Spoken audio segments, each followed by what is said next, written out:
us. If you were told to swallow the load, would you still be sold it to us?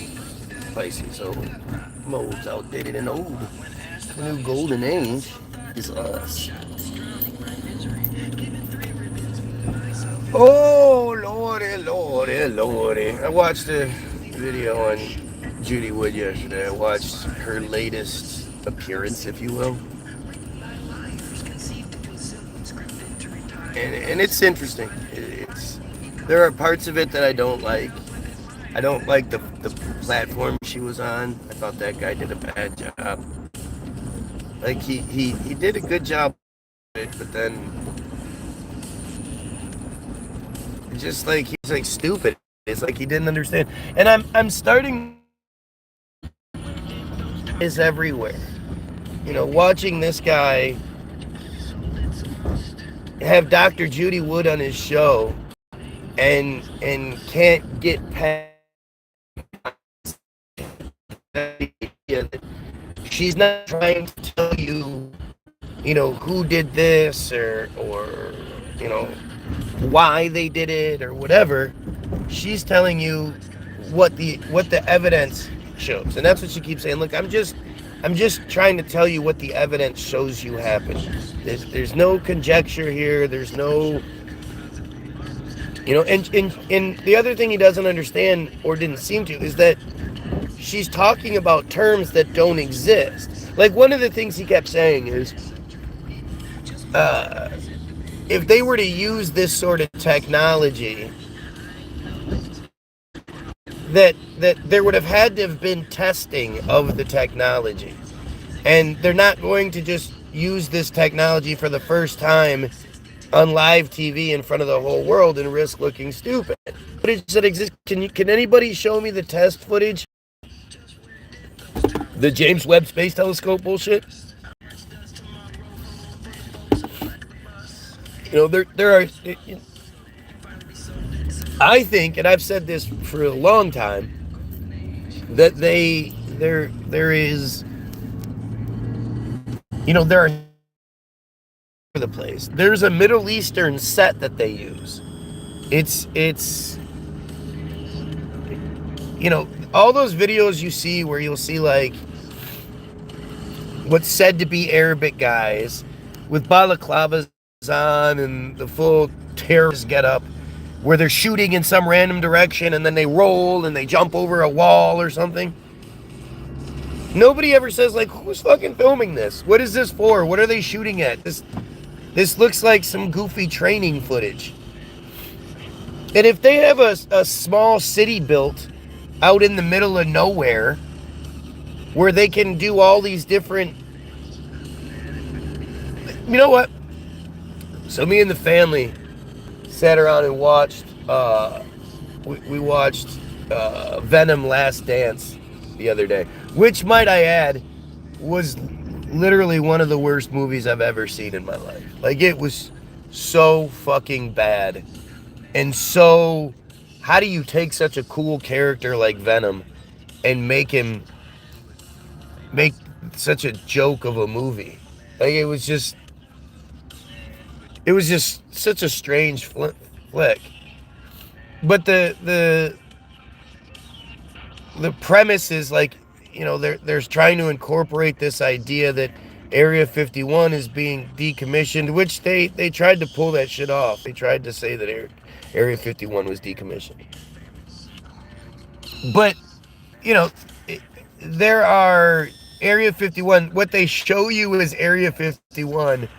And, you know, the family, the random hippie... Oh, it's such a bad movie. It's so bad.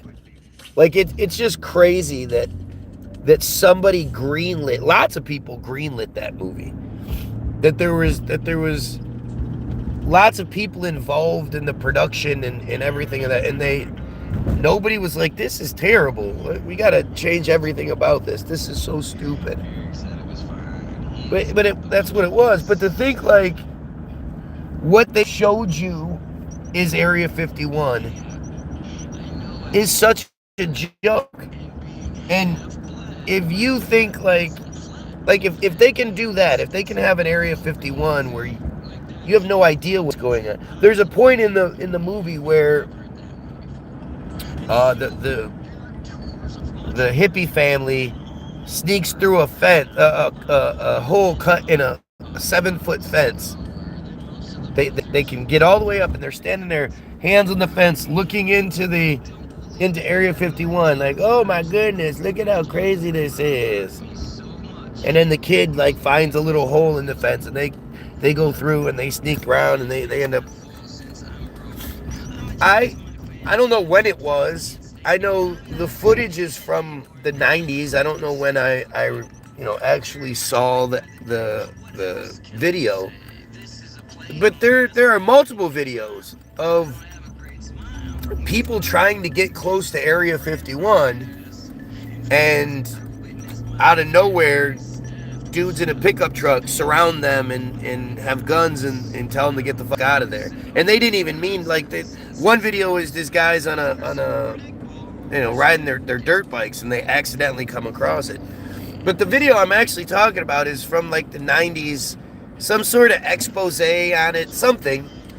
But they were highlighting the fact that Area 51 had smell detectors that could detect your smell. It I don't know how the fuck it worked, but it knew what smells were supposed to be there. And then if a human smell came into that region, it would alert the whoever. And look how purty that is. Fucking ugh, I hate it. I hate the fucking snow. Look how purty it is, though. It's so purty. It's just so purty. Oh, good. That dude just so purty. Green leaves with snow on them. Like we sort of forgot to do fall or something. Sorry. But you what the fuck? That woman was all the way across the double yellow. Good thing my driver knows to honk the horn.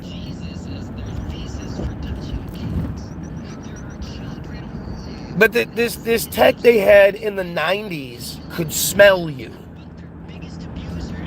Like, to think what they actually have access. Do you guys know about the smell technology? Do you guys, are any of you familiar with the smell technology? You can set it up on your property or whatever. You guys know about? No, none of us have heard of that. That's not available to us. But it definitely was there. I saw the video. I know I saw the video. The expose. It was like a NBC video or some shit. It wasn't even like some jackass made it. But like, you end up, it's this arrogance that is just so prominent. It's everywhere. And even Judy Wood is dealing with arrogance in that this guy refuses to understand that what she's talking about is something that he doesn't have a base for. He doesn't understand what's going on. And to use traditional words, phrases, descriptions, they don't fit. He kept saying a directed energy weapon, and she was like, no, I'm not saying it was a directed energy weapon. And at one point he does say, look, you need to talk like, because the thing about people like Judy Wood, even people like me to some extent, is that you're so far into it that what you think is sort of common sense, commonplace terminology and perspectives, the layman has no idea. It's confusing to them. And when you think about, especially when you're a truther, thing that brought you to the place where you are now, how many years of gathering information, watching videos, having discussions, having arguments, debates, picking shit apart. It took you years, decades to get to the position you're in right now. For somebody to just switch on that's hard to do. That's asking a lot of somebody. And I just, I'm running into that same thing myself, Like watching Judy Woods struggle with the guy that's supposed to be the conspiracy theory kind of guy, you know, the host with the most. Like it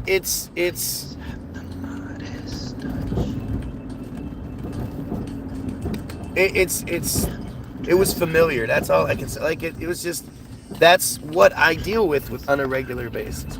It's really hard to talk about the nitty gritty of shit because people always, you know, get focused on their own hang-ups, their own bullshit. You know, when it comes to the religious thing, like it's shocking to me how dumb Christians are, that they don't even know that they have. You guys like that huge zit I have? I always get these zits around Halloween because I eat a bunch of the candy. It's crazy being my age and getting a big old zit. I'm wearing it proudly, like look how young I look.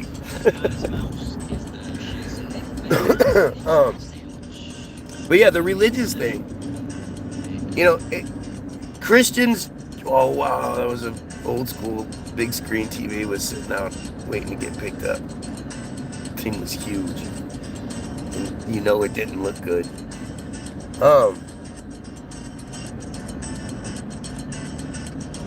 The thing with the religion, like with Christians not understanding, like you have your Fuenteses and your Ian Carrolls and your Dan Blazarians and all of these truthers that are allowed to exist, that are allowed to have, you know, make money. They live a really, really good life.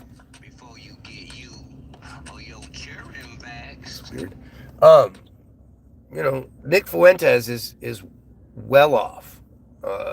Ian Carroll is well off, is well paid by social media.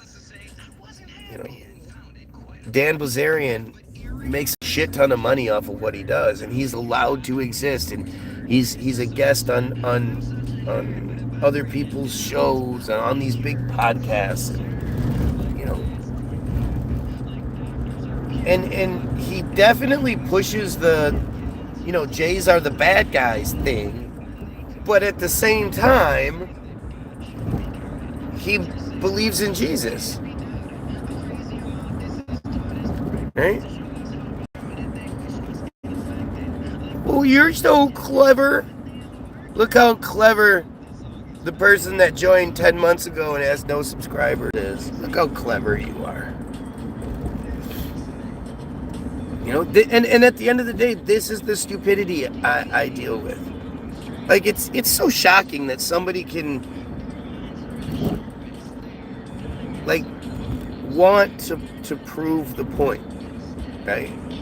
They don't want to make me look bad. They don't want to make me seem foolish or make me lose my confidence or anything like that.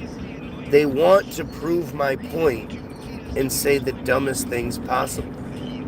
It's strange. It's definitely a strange piece in this. But it's, you know, you get used to it after a while, but it's still strange. But the religious thing, it's all the same. It doesn't really matter what it is. You can show to somebody all the evidence in the world. If they don't want to see it, they're not going to.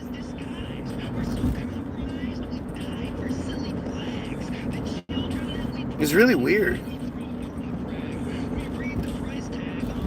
Andale. Somebody pays for a license plate.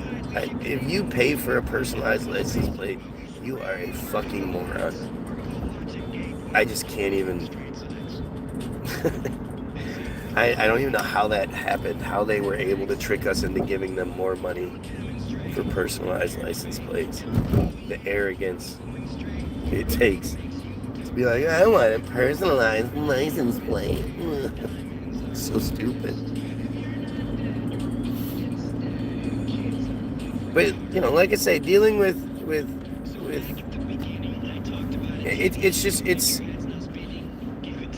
you see the same thing with the earth shape argument, right? Like, people will be like, you know, if you say you don't think it's round, they think you believe it's a frisbee revolving around the sun in outer space. Like they just can't understand that they're not understanding what's being said. You know, they're arguing something that isn't being said. And I get that just literally all the time. I got it yesterday with the gay rights guy, right? The gay rights, or the gay guy who supposedly, you know, I studied gay history and all this other shit. He kept, his argument was that I believe Henry VIII saw Hollywood, like, because I told him, you know, the answer to all of it is Hollywoodism. If you watch Hollywoodism, then it'll give you an understanding of what is actually going on, why there was so much anti-gay sentiment in Hollywood when all of the actors were gay. You know, like it has nothing to do with Hollywood per se. Like it's like you just don't understand. Hollywoodism is why the history books say what they say. What you believe happened in 1820, 1530, 1100, that's all because of Hollywoodism. What you believe happened, you know, the manufacturing of the narrative, not that it's a real narrative, it's a manufactured narrative. All of it is manufactured narrative. And I guess, you know, as much as I think Tartaria is like one of the best distractions they've ever used, because of how consistently it works out, how consistently right you are when you look into Tartaria. You know, it's one of these, you're always going to get that instant gratification that everybody strives for. So when you look up Tartaria, you see some old world building, right? And they're easy to pick out. And you go, you know, I'm going to look up the history of that building. If there is a history of that building, undoubtedly it's going to be a fire story. It's going to be some bullshit built way before the blah, blah, blah, and this, that, and yeah. Like, it's always going to be the same things. And so you're always going to get that, I was right. I was right. You're always going to get that feeling when you look into Tartaria. So it works. And it's endless. I mean, you're never going to get through all the different Tartaria buildings. You're never going to get through, you know, all the different old world structures that you could question and then, you know, find that you're right. A lot of times in the truther world, you don't get that instant gratification. But when it comes to Tartaria, you absolutely do, 100% of the time. Like, it's none of the old world. Like, if you have that thing in your head that says that's old world, and you go look into it, it doesn't make sense, 100% of the time. None of the stories given, you'll be like, oh, look at that church. Let me look into that. Oh, this church was built and the blah. Like, it's just bullshit. It's always bullshit. So it's valuable to them in that regard. But it's clear cut. Like, the part I don't understand so frequently in this whole thing is everybody that is on the Tartaria bandwagon shouldn't be a Jesus, like, they shouldn't still be Christians. And you know, all the biggest ones are, for sure. You know, my lunch break is a Christian from what I can tell. He might deny it, but he definitely has Christian programming guiding his narrative. And the you know, Lucius Aurelian, I don't know, maybe. My lunch break, or Mind Unveiled, definitely has that Christian foundation. And all of them, I mean, if you're from the Western society, you have a Christian foundation. Unless you have, you know, purposefully, intentionally destroyed that foundation, you have it. And you probably don't even realize it. You know?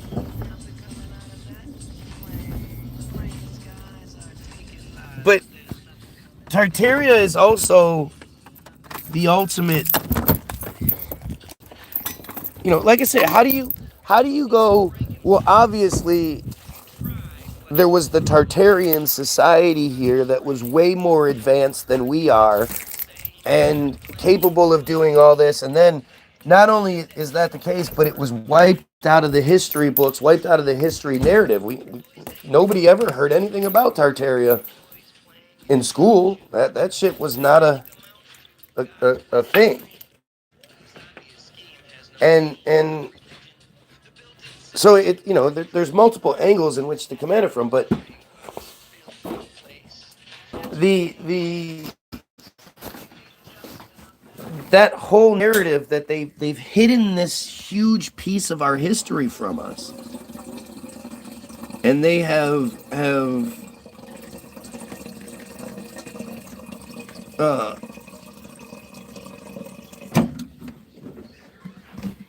they've hidden this huge piece of our history, and they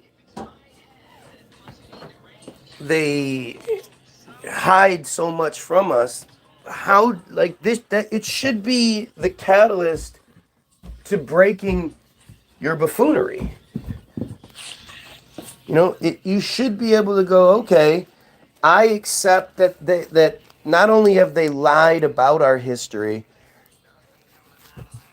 like they lie about the physical, they lie about the narrative as well. I'm not going to believe in Jesus anymore because Jesus is supposedly from 2,000 years ago, and I have no idea what 2,000 years ago looked like. And clearly they're lying about what 2,000 years ago was because they're lying about what the 1800s were. I don't believe in the 1700s like you do. I don't believe in the 1909 housing crisis like you do. I don't think any of that shit's real.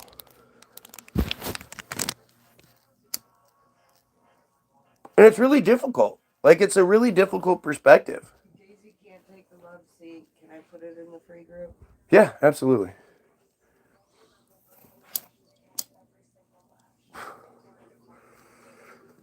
Tell them we'll give them $2 if they come pick it up today.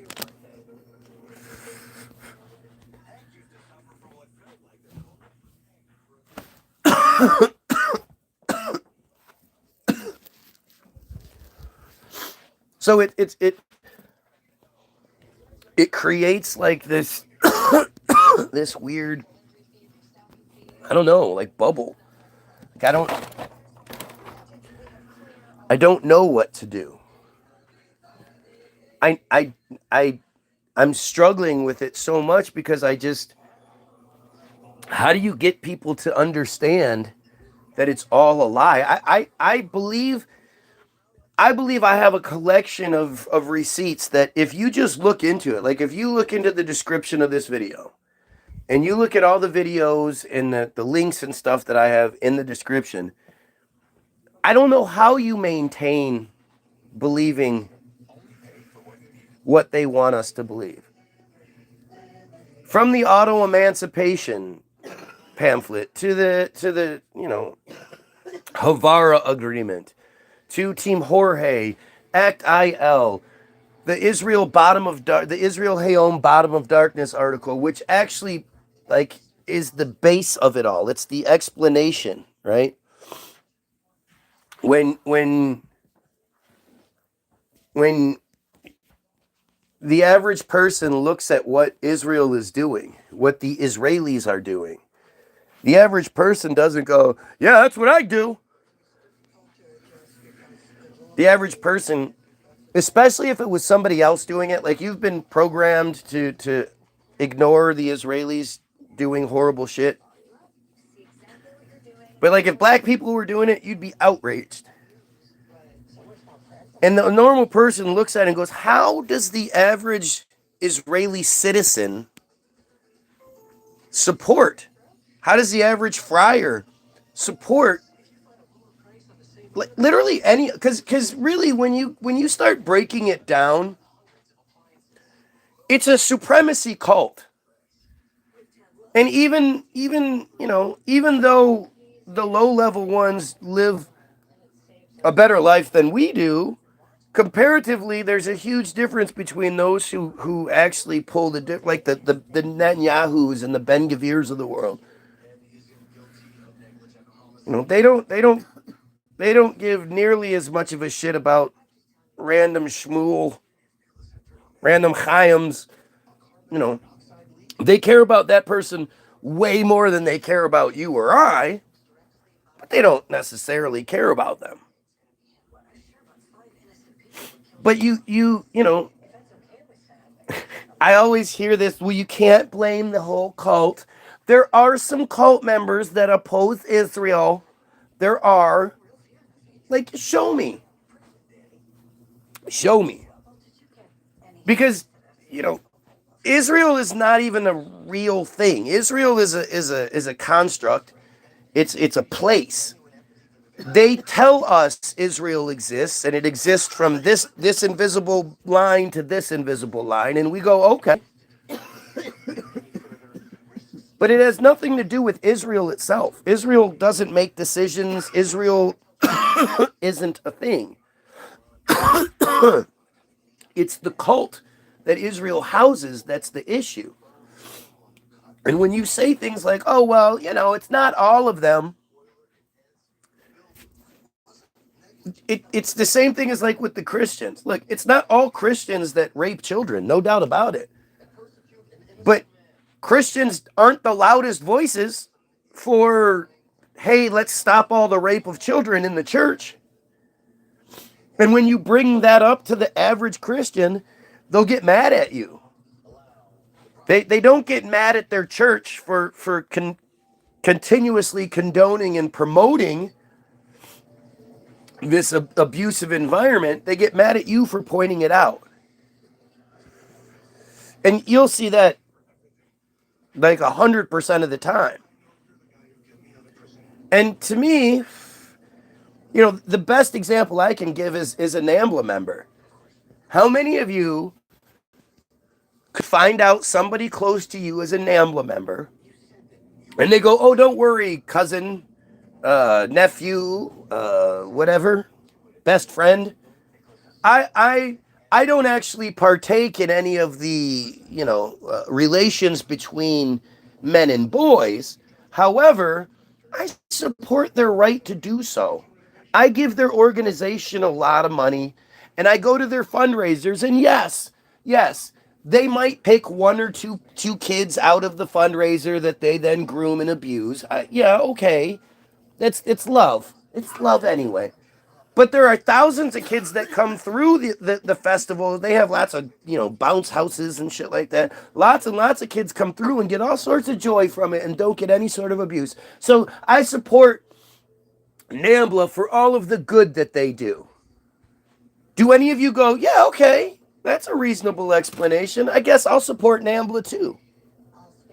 Or do you look at that person and go, you can do all of that same shit without being involved in an organization that is all about child rape, right? You don't have to support the child rape aspect to be able to help those kids. Like, what the fuck are you talking about?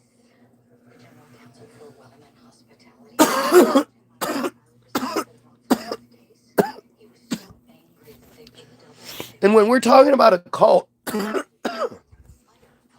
where it's a much more common practice than you realize for them to practice matitza bapeh, which is the cutty slicey sucky of the baby, at their little bris party, where all the family members and close people sit around and watch as the moil does this. So they're watching, they're contributing to this abuse that's happening, to this mutilation and molestation that's taking place.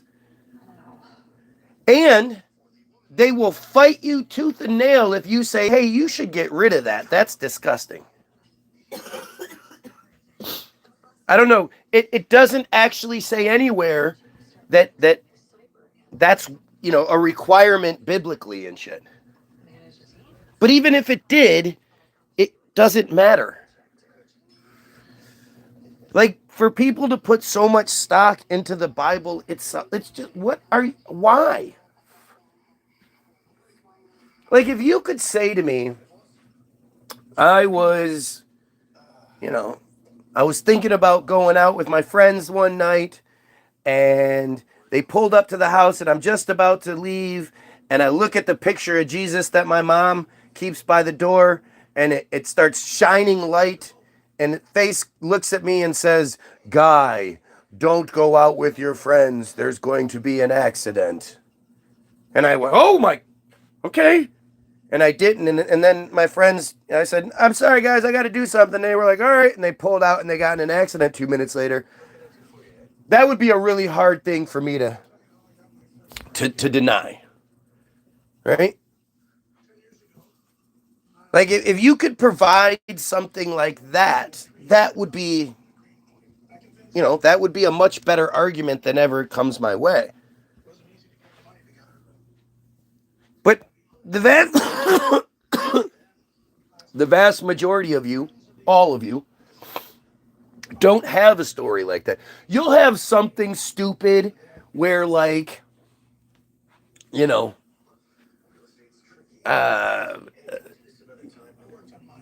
I don't know. Your little sister got lost and you found her, whatever. You'll have stupid stories like that.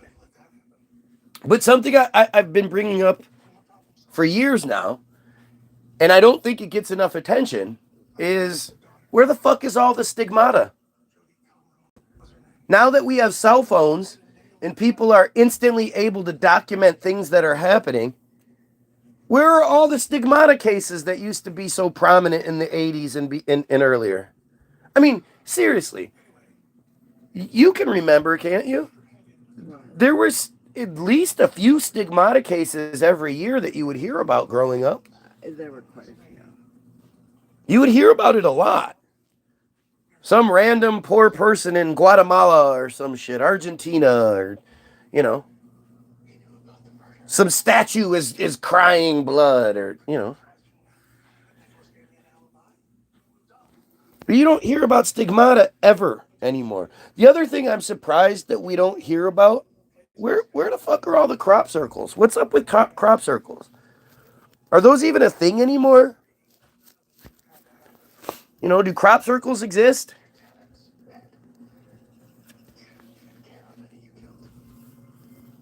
Are they still happening? Let's see. Crop circles.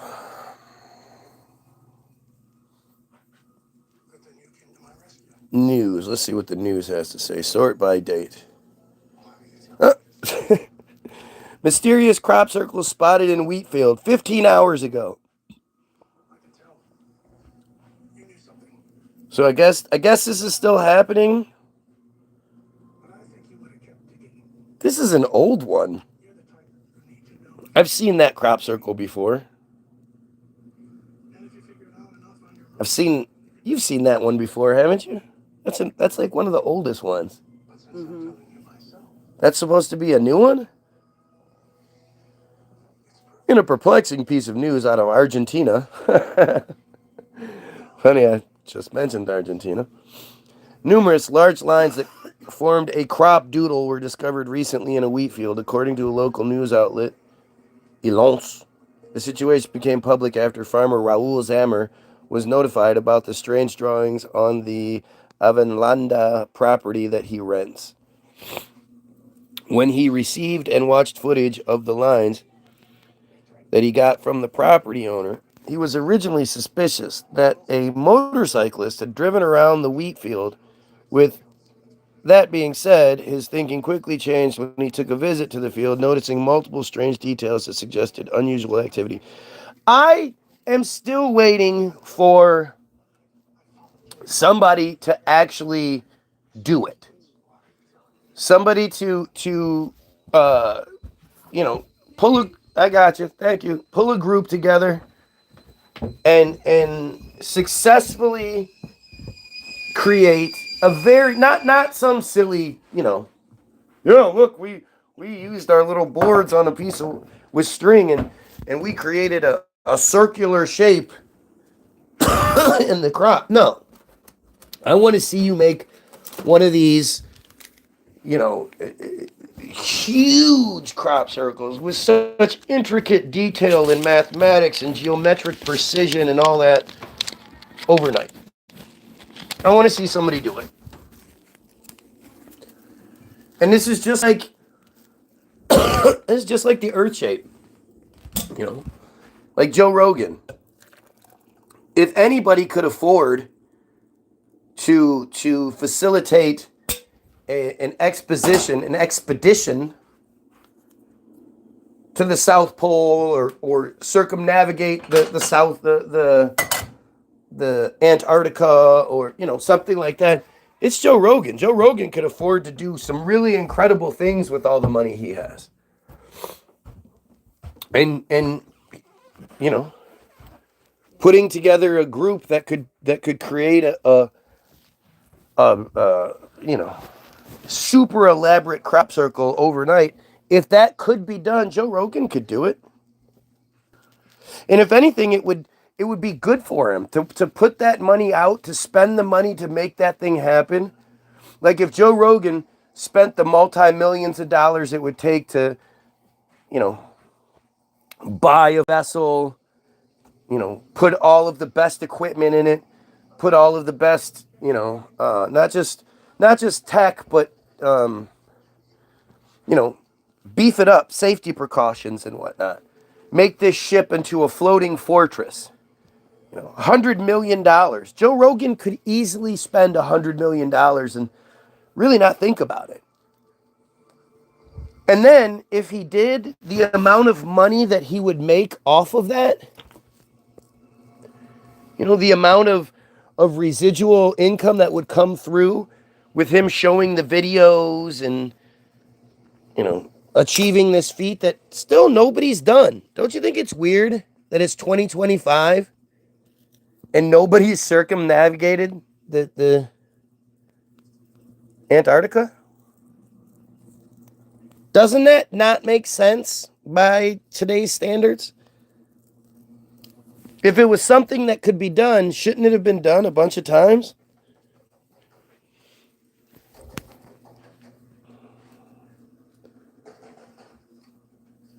What the hell, man?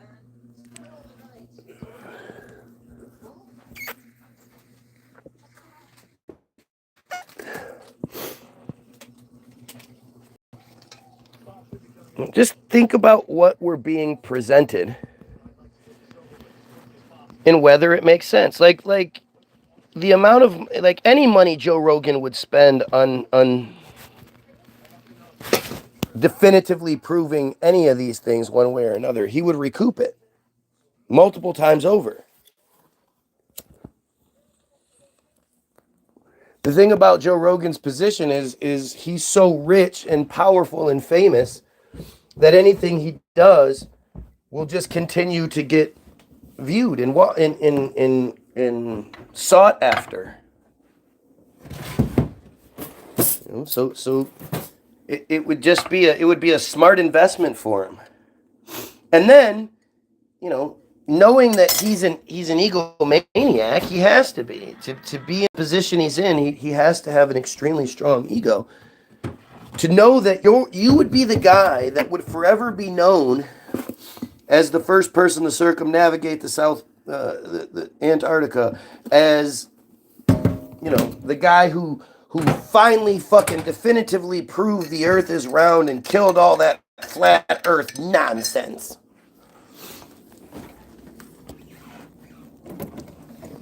One of the weirdest things about the flat Earth situation, yet it's not, because if you're in this realm of asking questions, you actually run into it a lot, but is how angry it makes people. Like you don't care about me. You don't care about my struggles, my heartaches, my triumphs. You don't care about anything like that. Yet if I start talking about not believing the earth being the same shape that you do, boy, do you get mad. Yeah, way too much sugar. But a big clump fell in at the last second, so it's beyond me.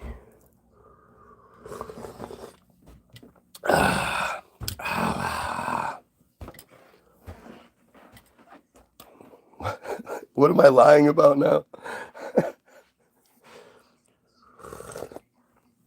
Apparently I'm lying again. What? Why are you lying? It's what I do, apparently.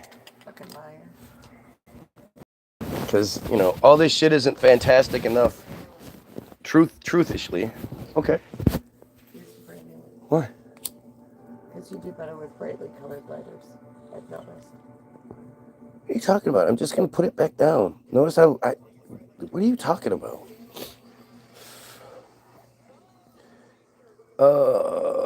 When he received and watched footage of blah, blah, blah.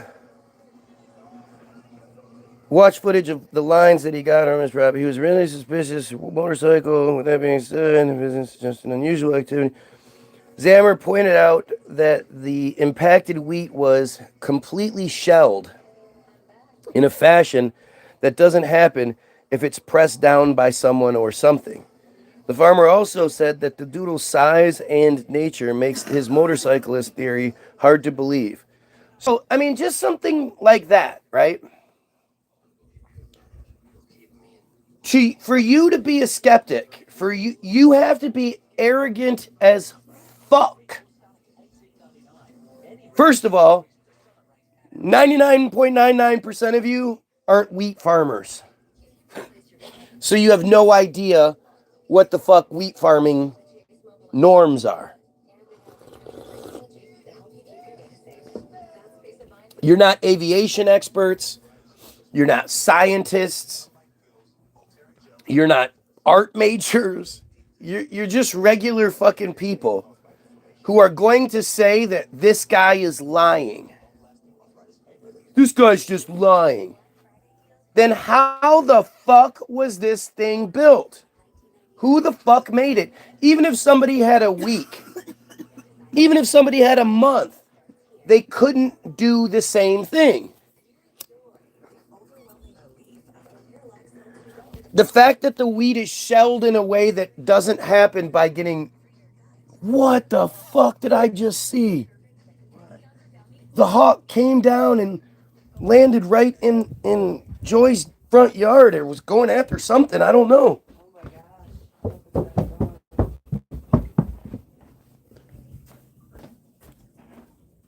Chubby, come here. Nate, come here. No, come here. Hurry up.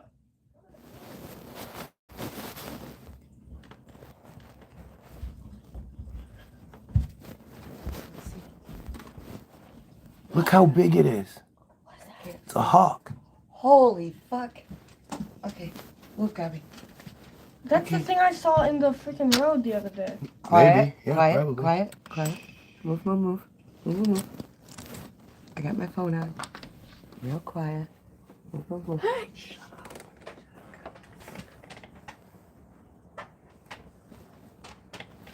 I wonder what does it have a squirrel in its feet? So hard. Is it? Ooh.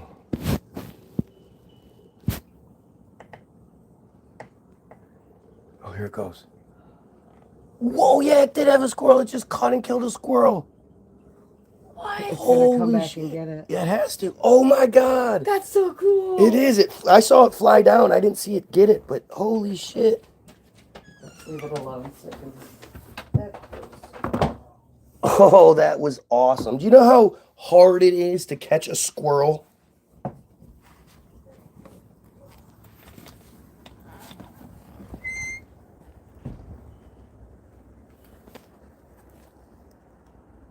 And then it dropped the squirrel as it tried to fly off. It's up in the tree now. Let's see if it comes back down.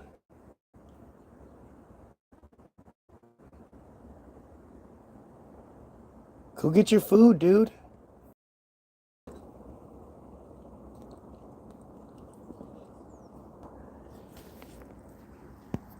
dead squirrel just sitting in the yard. Killed a black squirrel too. Racist ass hog.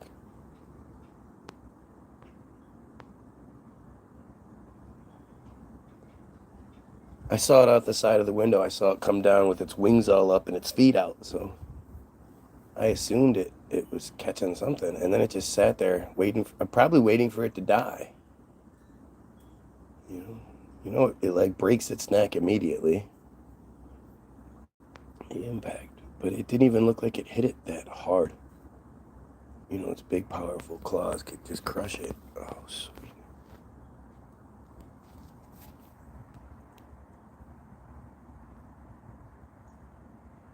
See it? Why the hell is this not working? Get as big as you can, you dumbass. Why is this not working? Alright, there it is. Right in the dead center. See it walking on top of that tree? Go get it, dude.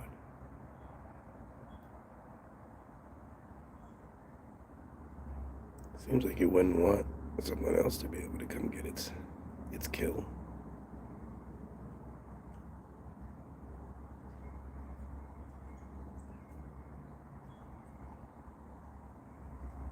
You don't realize how fucking big that thing is.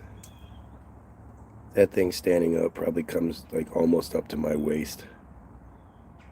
Oh, it's leaving.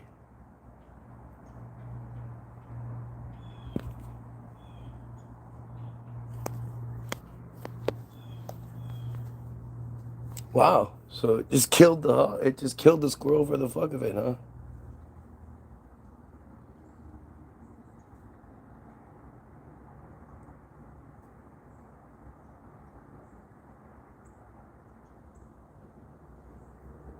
I wonder if it's gonna come back. It's a black squirrel sitting in a field of white snow. It's not like it's hard to find.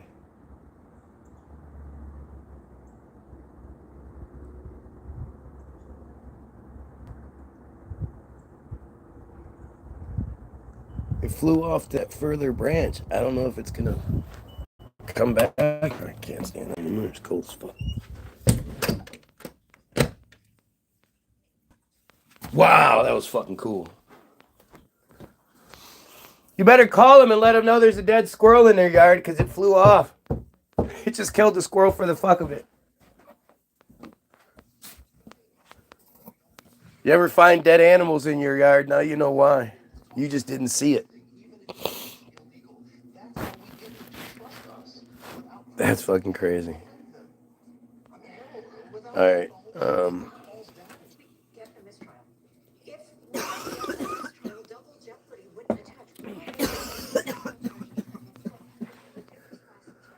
It is impossible to run over a stubble of wheat and do something with that perfection, Zammer told media outlet Cadena 3 Argentina, citing the experts that he consulted regarding the crop doodle. Crop doodle, apparently, because it's not in a circular shape. The confused farmer also said there weren't any signs of activity from humans or animals that could have caused the odd design. Zammer went on to tell local news outlet El Litoral that some say that it is the letter R by Raul, and that below there is like a boy or a circle.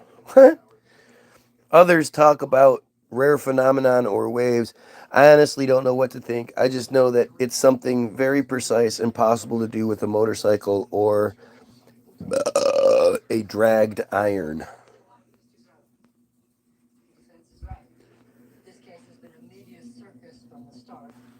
Interesting.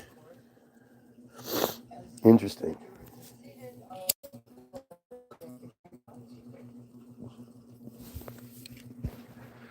Oh, yeah.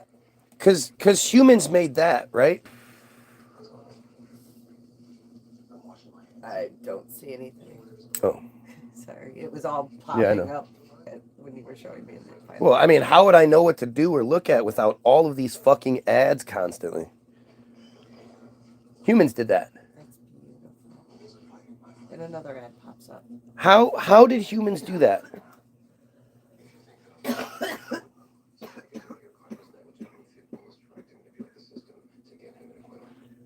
Can't fucking Jesus Christ. Residents of the city of Ipachu, Santa Catarina, they spotted it on the morning of Monday, November 3rd, 2025. An unusual geometric design in the middle of a field, sparking curiosity and speculation. Those who witnessed the symbol reported surprise and astonishment. Where did it appear? The crop circle was recorded near the center of the municipality. How did it form? There is still... I mean, think about it. The fact that whatever this isn't like international crisis concern. Because it should be, right? If there is something that is capable of doing this incredible thing that I don't believe we're capable of doing, I don't believe we could make that. I don't believe we could and it's been shown, we like, especially on the molecular level, especially the microscopic things that are happening to these plants at the same time. It's not just like they're bent over. They are, first of all, it's all extremely precise. Things are bent over at the exact same height by the millimeter.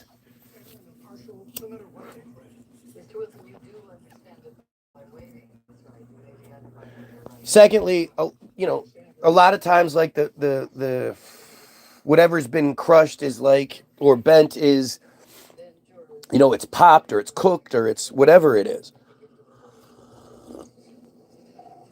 And to think that even if this was a group of humans doing this, that a group of humans is capable of doing something so insane without any sort of detection or real explanation, that should worry our governments. They should be looking into this. Who the fuck is doing this?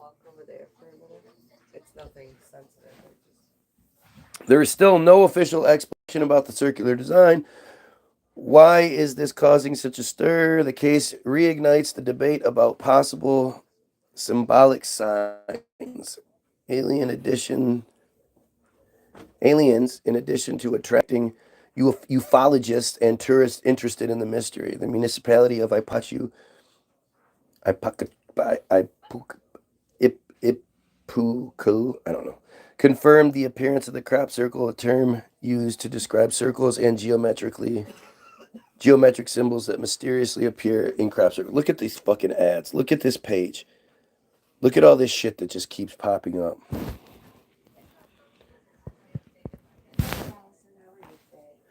Although the phenomenon is not new to the city, each new sighting further increases the curiosity surrounding these figures.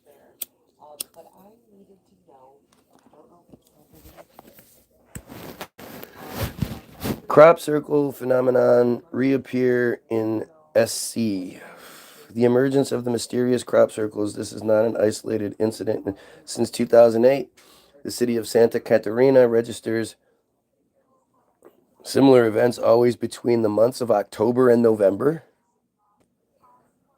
Even more reason for the government to take interest in this, not just pshaw it and act like it's no big deal.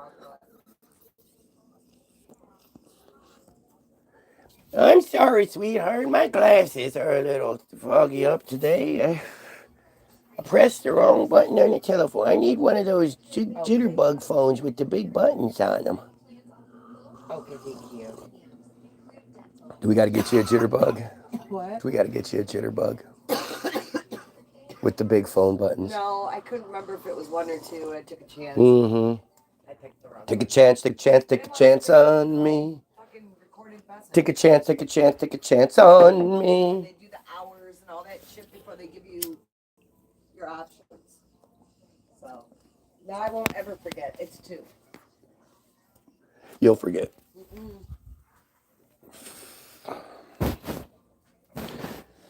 These symbols, known as crop circles, appear mainly in areas with wheat cultivation. Thus, the reappearance of the symbol rekindled theories about non-human intelligence. So wait, are we saying that crop circles haven't been much of a thing in the recent history, and I just happen to... Are you fucking kidding me? I have this sorted by date, right? So we have one from 15 hours ago, one from 4 days ago, and then the next article is from over a month ago. I cannot explain it. Mysterious crop circles show up in a farmer's field in 1991. Another one from a month ago, crop circles in Australia, the unsolved mystery of Tully. This is an old story. Flipkart takes big billion days sky high with crop circle innovation. Then it goes to September 2nd, 2025. This haunted corn maze in Kentucky has a new design, and it's out of this world. And now when you look at what we're capable of with our corn mazes, these come from specific, plant. You have to plant it a certain way, cultivate it. You have to do a lot to make a corn maze exist. It's not like something that just appears overnight. Then we go to August 26, 25. Experts explain the fascinating phenomenon of crop circles spotted around Saudi Arabia.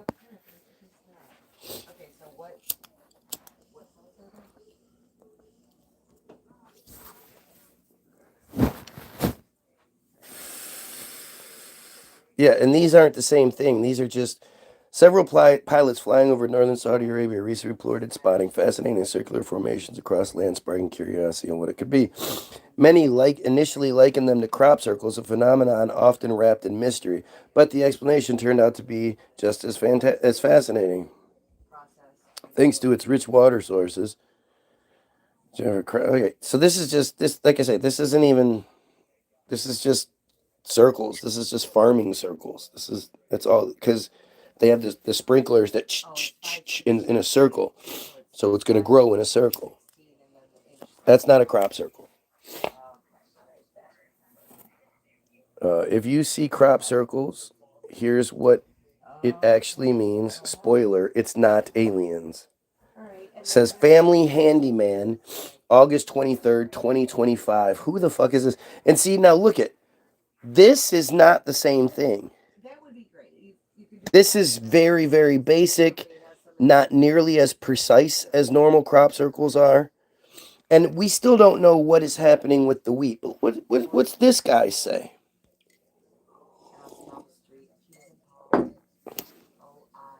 Crop circles might look mysterious from above, but their true origins are far more grounded than they seem.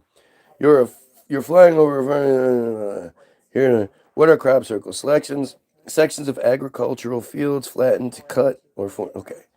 The modern myth of crop circles began in the 1970s in England, when large, complex patterns began appearing in local fields without explanation.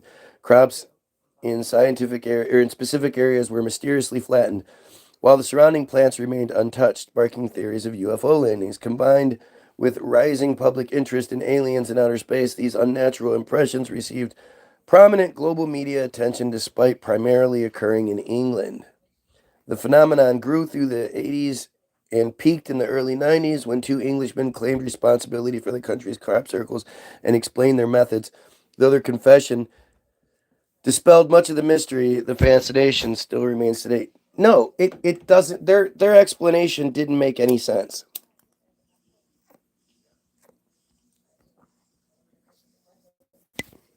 To think it's two guys, a large ruler, and a board with two pieces of rope on either side that they're used.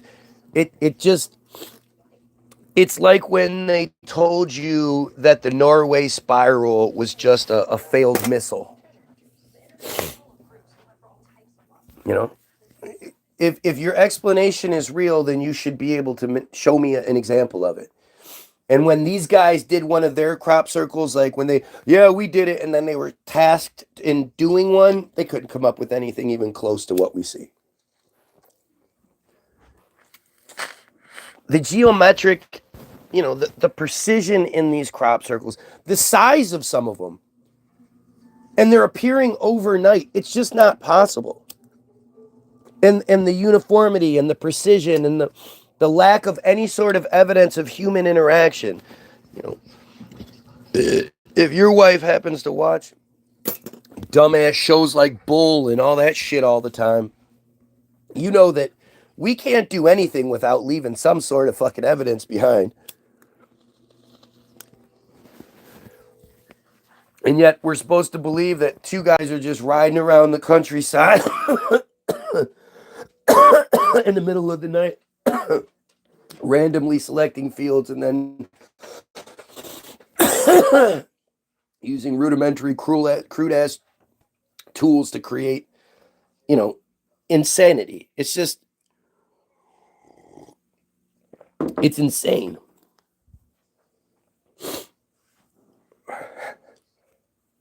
While mysterious or otherworldly causes of crop circles may be more fascinating, today the likely reason is due to farming practices, weather, or artists.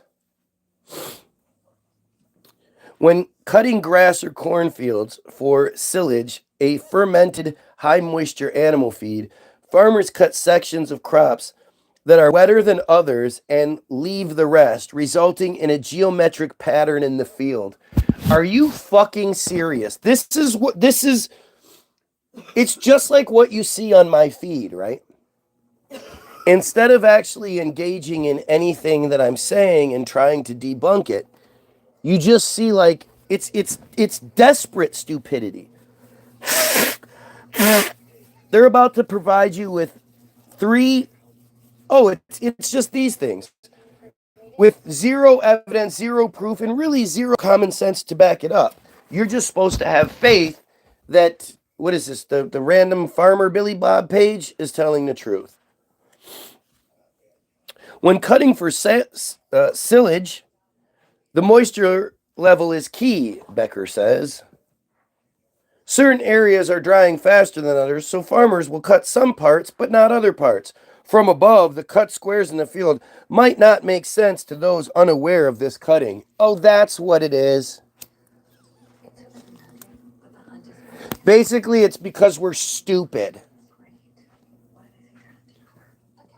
Perforated pipes are installed several feet below in a grid below fields, and tile lines catch and drain excess water to improve drainage. There's a pattern whenever you have these tile lines installed, Becker says.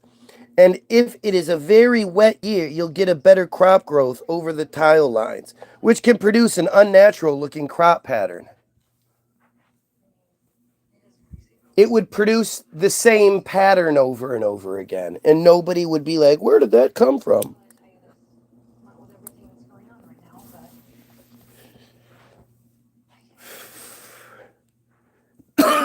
Another example is center point irrigation systems. Center point irrigation systems spray water in the center of a field in a circular pattern. Right, that's what I just said those Saudi Arabian circles are. That's nothing. With GPS seeders, farmers can now plant circular crop fields to match the watering pattern, unusual when viewed from... Yeah, nobody's thinking that. Lightning and wind. The most common true crop circle would be a lightning strike, Becker says. The lightning will strike in one area and fry the plants, leaving a damaged section in a field. He added that wind can also cause unnatural patterns, knocking down mature crops in its path. Like, this is flat out calling you stupid. You're stupid, right? You believe this, right? You hear that, sweetheart? The really intricate designs in the crop circles? This is from a lightning strike. It makes circles? Makes geometric patterns, leaving some parts up and down and perfectly precise and... No burning. No, frying it. Just frying it. No, it's just flattened, right? No, a lot of times it'll be it's not flattened. It's bent at a certain point, right? It's not like somebody pressed it down. It's got a 90-degree All bent bent, at the same same height. level, and the pods on the inside will be fried as though they were in like a microwave or something. Like there are molecular differences to it as well. You know, Just the plants that are bent, not Right. the ones that are standing up. right, In the middle of the ones that are bent. right. Yeah, no, Well, it's that makes, total sense. I mean, from a scientific standpoint, yeah. The next one is pranks. While the prevalence of crop circles peaked decades ago, some people still produce them as pranks. This practice is common, especially in England. It's mainly people just having fun, pushing down crops and creating geometric patterns. Yeah. Hey, you know what would be fun? If we go spend hours doing back-breaking labor to create a geometrically precise pattern. Fuck yeah. Corn mazes or marketing. Now you and I are mistaking crop circles for corn mazes. Crop circles being produced by lightning strikes is the most ridiculous thing I've ever heard. Right. It's fucking insane. It's insane. Don't you love when you try to correct like a misspelled word, but then you misspell it differently, or it's always funny when that shit happens. Inspired by the popularity of crop circles, many farmers now create intricate corn mazes for the public each fall, requiring elaborate planning and execution. These designs are made possible by GPS seeders and digital technology. Similarly, marketers have used crop fields for large-scale ads promoting TV shows, products, and even events like London's 2012 Olympic bid. That's it. That's the crop circles aren't fucking, they're just normal, you stupid people. By thefamilyhandyman.com. Right? Thefamilyhandyman.com is the aficionado when it comes to crop circles. I know that's the Family Handyman, yeah. Why would this Family Handyman page randomly post this fucking article? This just makes no sense.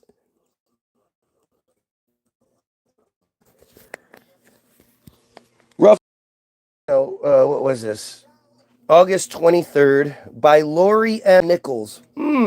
That's very, very possibly a chosen name.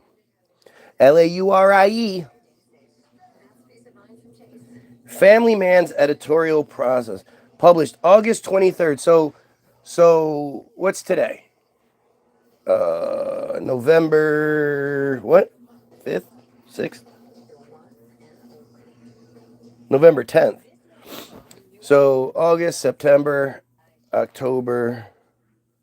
So roughly 2.5 months before crop circles reappear, the familyhandyman.com decides to post the debunk page claiming that lightning did it. Lightning did it. Lightning did it. I think lightning is going to be up there with pigeons. Nothing's better than the pigeons, but I mean, lightning creating crop circles is pretty fucking good. You literally LOL'd. Lightning creating crop circles.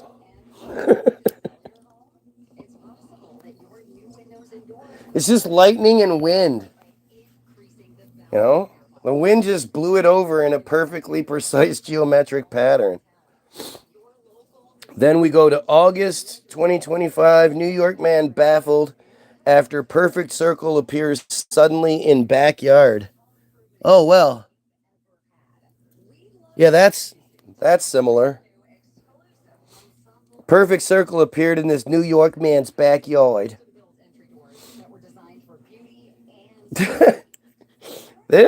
Oh, wow. Holy shit.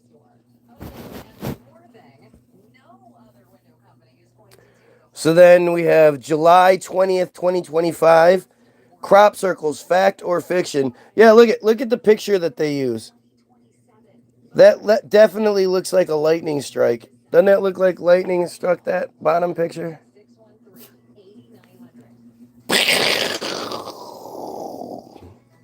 And yeah, this thing was only noticed in the 70s, apparently, is what they're saying, even though crop circles actually go way back. They just didn't used to be so intricate, apparently. Who knows? But lightning striking makes crop circles, and nobody noticed until the 70s. That is a lightning strike, you guys. You guys like that? You have to be kidding me. How long do you think that would take two guys with boards that they take a step with the board? They hold it on either hand and they take. How long do you think that would take? Lightning isn't even symmetrical. Look at how intricate this is. This is not something somebody did as a prank. How did they do this as a prank? Hello. And again, when you think about what actually happens to the wheat on a molecular level. Now, I'm definitely not saying it's aliens from other planets and shit. Ouch.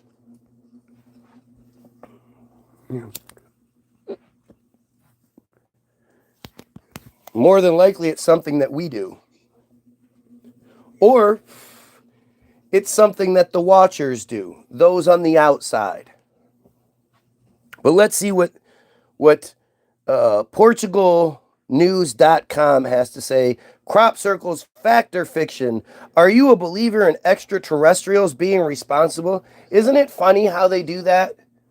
How the only thing it could be, other than, the dumb shit, that the dumb reasons, is aliens. It has to be aliens. It can't be our lying-ass system.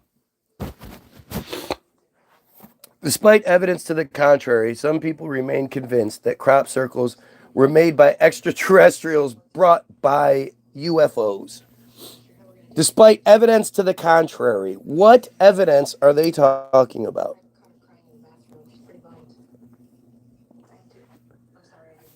I have no idea why this just popped in my head today. I mean, I guess it must have to do with watching Dr. Judy Wood and I think she might have mentioned crop circles. Maybe that's what it was. And basically what she's saying is the same thing she says with tornadoes. We don't know what tornadoes are. We have no idea what's actually going on with tornadoes. I mean, it would have been more believable if they said a tornado created it than lightning. They do like to say that sometimes, that a vortex appeared. That's more believable. Yeah, for sure. Lightning. Everything is more believable than lightning. Even the guys with the sticks, with the boards. I can't understand why they would believe that myself. That's what this is what PortugalNews.com has to say. Despite evidence to the contrary, some people remain convinced that crop circles were made by extraterrestrials brought by UFOs. I can't understand why they would believe that myself. Can you imagine a spacecraft touching down in a field and a couple of little green beings emerging who decide that the first thing they were going to do was rearrange some wheat? Right. That's fucking stupid. Did her fat ass lay on the lighter? Right? That is stupid, and that's what they want you to. That's why. It's like how Nick Fuentes, being the racist, sexist, homophobic piece of shit that he is also this voice against Israel. And they lump that. See, if you're a voice against Israel, you're probably a racist, sexist, homophobic piece of shit like Fuentes.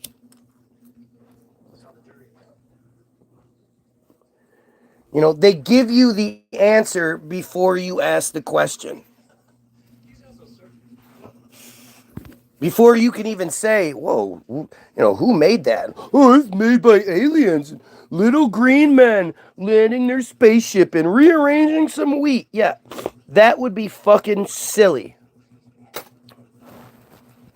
Just like it would be silly to think that, you know, aliens are going to travel across the fucking universe so they can come here and stick things up our butt. For what? Anti-Semitic? No, I'm not. I proudly support the Palestinian people, the only Semitic people in that conflict. I'm also very proud of my anti-Semitism, because Semitism is policy or predisposition favorable to the friars, to the Jays. And that's supremacy. And I oppose supremacy. I am anti-supremacy. Believing that anyone should have policy or predisposition.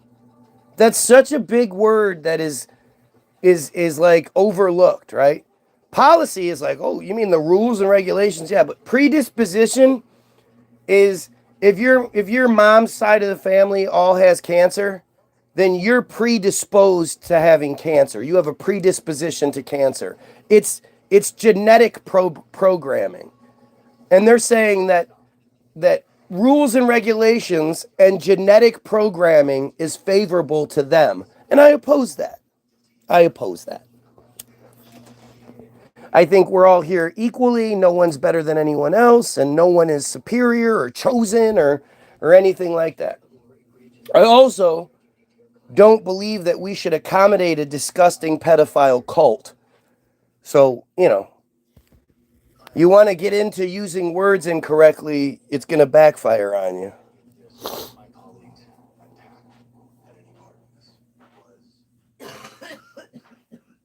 And the thing is, talking about them isn't anything. Why would talking about them be a bad thing? Who decided that? But this is the stupidity they bring every time. Because it's all they actually have. You have literally talked about how you think women are inferior to men. Well, at least you're kind of paying attention. I do think women are inferior to men. Physically. Well, as far as strength. Yes, physically. Yeah. I mean, but, you know, childbirth, that's physical. You're designed for childbirth. You forget about it. Most of you don't even remember what childbirth truly is. I'm not saying, see, this is why it's always so weird. This is so strange that women are so insecure and so, you know, it's just strange. It's weird. Like you can't just, it can't just be a way. Like, no, you guys are inferior to men when it comes to physicality. No doubt about it. It's not even a question. It's a joke. It's an insult that the way that things are being done nowadays. I mean, if we are going to get into it, you know, I believe that having women that are compromised at least once a month. Look, if I grew up in a society where I didn't deal with women constantly blaming shitty behavior on their periods, then I wouldn't have an argument. But I you know, damn near every woman I've ever known has used their period as an excuse for why they were shitty, why they were irrational. And the reality is, I 100% don't blame them at all. If I had to bleed out of my junk for 5-6 days and had cramps and hormones and you know, every time I sat down, I had to sit in that cold fucking bloody nastiness, I would be compromised as well. Thankfully, I'm not. So when we put people in positions of power, I never want to be in some sort of case against my wife with a female judge. And if I was allowed to go look at the judge's record, and I could go back and I noticed no difference in her sentencing and practices. You know, if I noticed that for a week every month she seemed to be harder on people than normally. Oh. Well, that's a thing. Here's an article for you to look at. 101-year-old Holocaust survivor warns of frightening parallels and rising global anti-Semitism. Oh.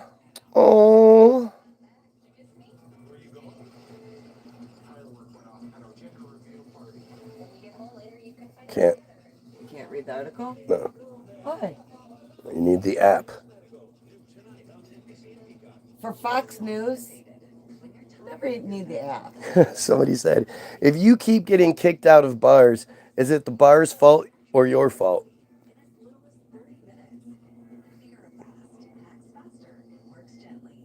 This top comment is, this comment section isn't going how Fox hoped. Maybe all these coin clippings will come in handy. 25 years from now, Fox titles will be 135-year-old.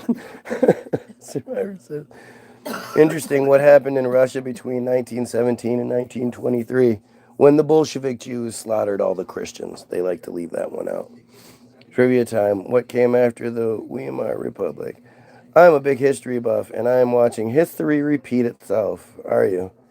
25 years ago, they brought in a woman to our school who was one of the last Holocaust survivors, or so we were. Like the New York City mayor. Yeah. Never forget, especially today, General Patton said, we fought for the wrong side. The problem with history is the books are written by the victor. The side of the loser never gets told. There are two sides of every story, and you can bet if you are listening to one side, you got it wrong. There was a noticing then, too. It is important to treat people like people. I used to think Israelis were very stoic people until they taught me how to dance. If you've never been to a club in Tel Aviv, I really suggest you look up Dancing Israelis before you... That's awesome. That was amazing. I'm sorry, I had to like that comment. I get a lot of funny comments. But that one's amazing, right? Because that's somebody slyly putting in there the nod to the dancing Israelis from 9/11 while it's still being hidden. So, yeah, look up the dancing Israelis. That's brilliant. What did people say to him? I didn't look at the responses to it. This dude said, I see what you did there. That was in September, I believe. Yes. This dude said, nice one. Yeah, that was brilliant.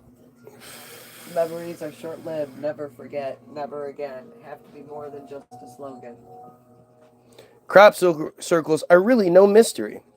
These expansive forms of landscape art are made by people, two lads, in fact, named Doug Bauer and Dave Corley. Doug and Dave, you know, coo, coo, coo, coo, coo, coo, coo, coo. This is my brother, Doug.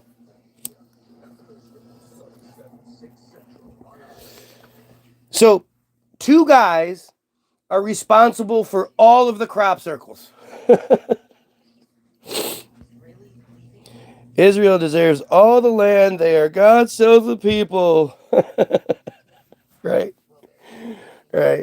They deserve all the land. Yep, that's what it is. Gee, I wonder who that is. You think that's a dumb friar with a fake account? Joined 8 years ago, no subscribers. What a surprise. I am literally surprised. You guys, I am so surprised.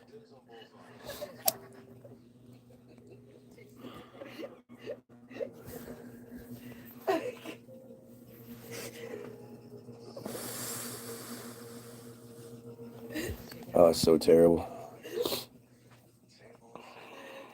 That was Woodhaven Police posted that.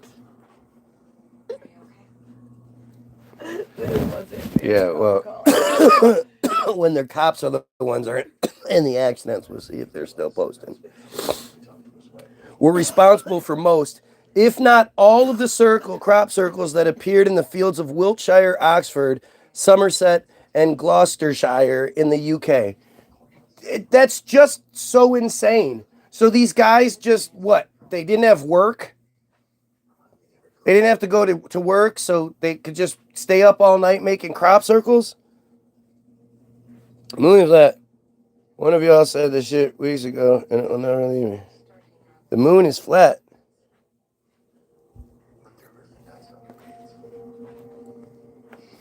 The moon's a light in the sky, man. You have no idea what it is.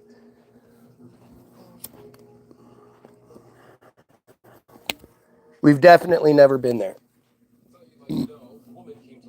If we'd been to the moon in 69, by 2025, we'd be vacationing there.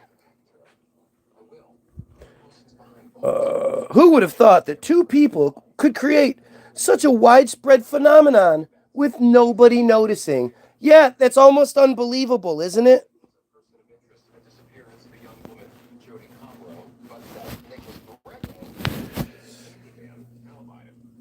The crop circles that Corley and Bauer took their inspiration from were found in Australia in 1966.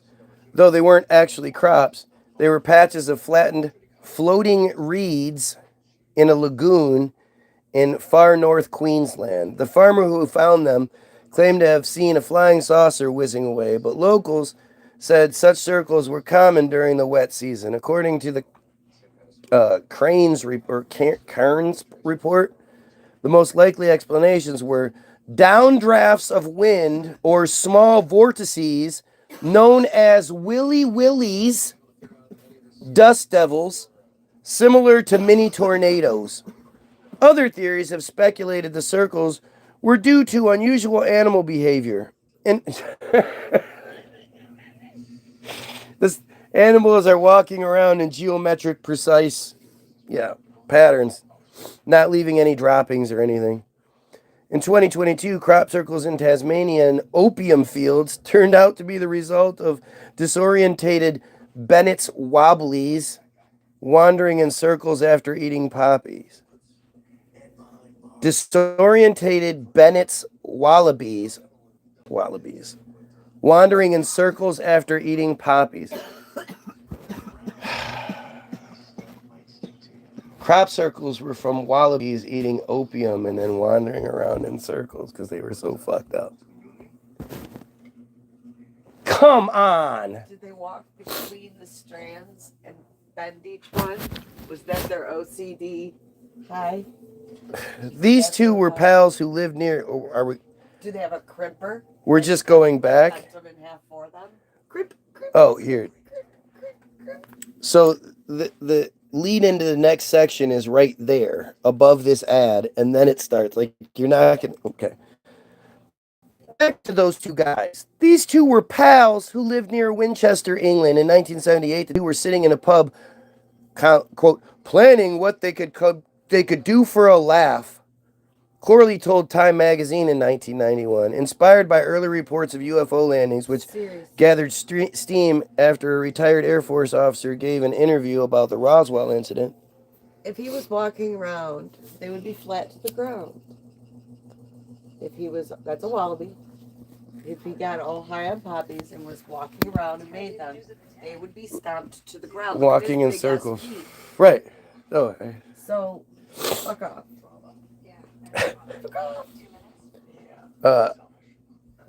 Claiming that something extraterrestrial had crashed in New Mexico desert in 1947, which I don't believe that. I believe that's all them, trying to cover up their own tech.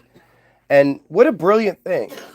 Like, they throw this idea out about aliens, and I mean, they can milk this. It's worked out better for them than they ever could have hoped. The amount of blockbuster money movies they've made about aliens. I mean, it's been the gift that keeps on giving. Plus, it covers up their efforts. It covers up what they do. Anything that they don't want us to notice, we just don't. If we notice it, then somebody says, "Oh, that might be alien footage," and everybody goes, "Oh yeah, let's think about us not being able to do that." I just remembered the Michigan fireballs. I wonder if that video still exists.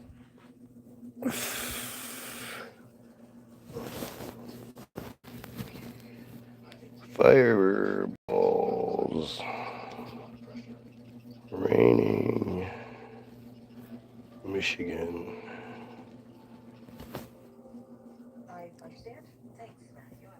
Oh, it is still up. I was friends with this person. I can't believe this still only has 990 views. I know we think this is crop circles, chemtrails, but this one doesn't look like chemtrails. I'm not worried. I landed a big fish once. I will do it again. I have no doubt about that. Oh, I just want to tell you. This person can't take a video to save their fucking life. It is chemtrails. But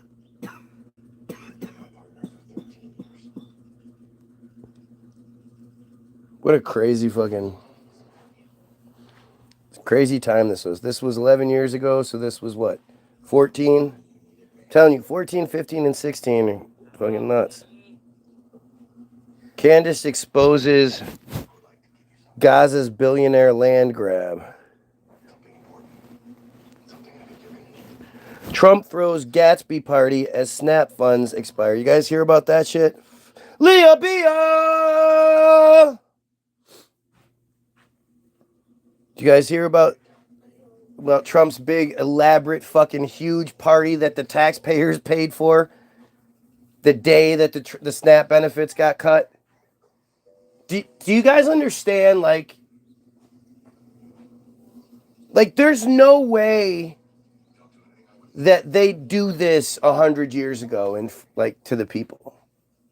You don't, even 50 years ago, you don't see them doing these crazy things. But it's hard to even say that, because I'd say prior to 2000, like the 2010s,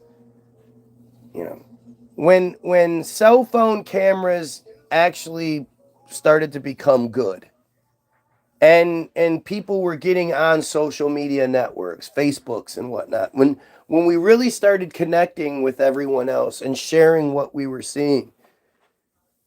Prior to that, they really controlled what the fuck we saw.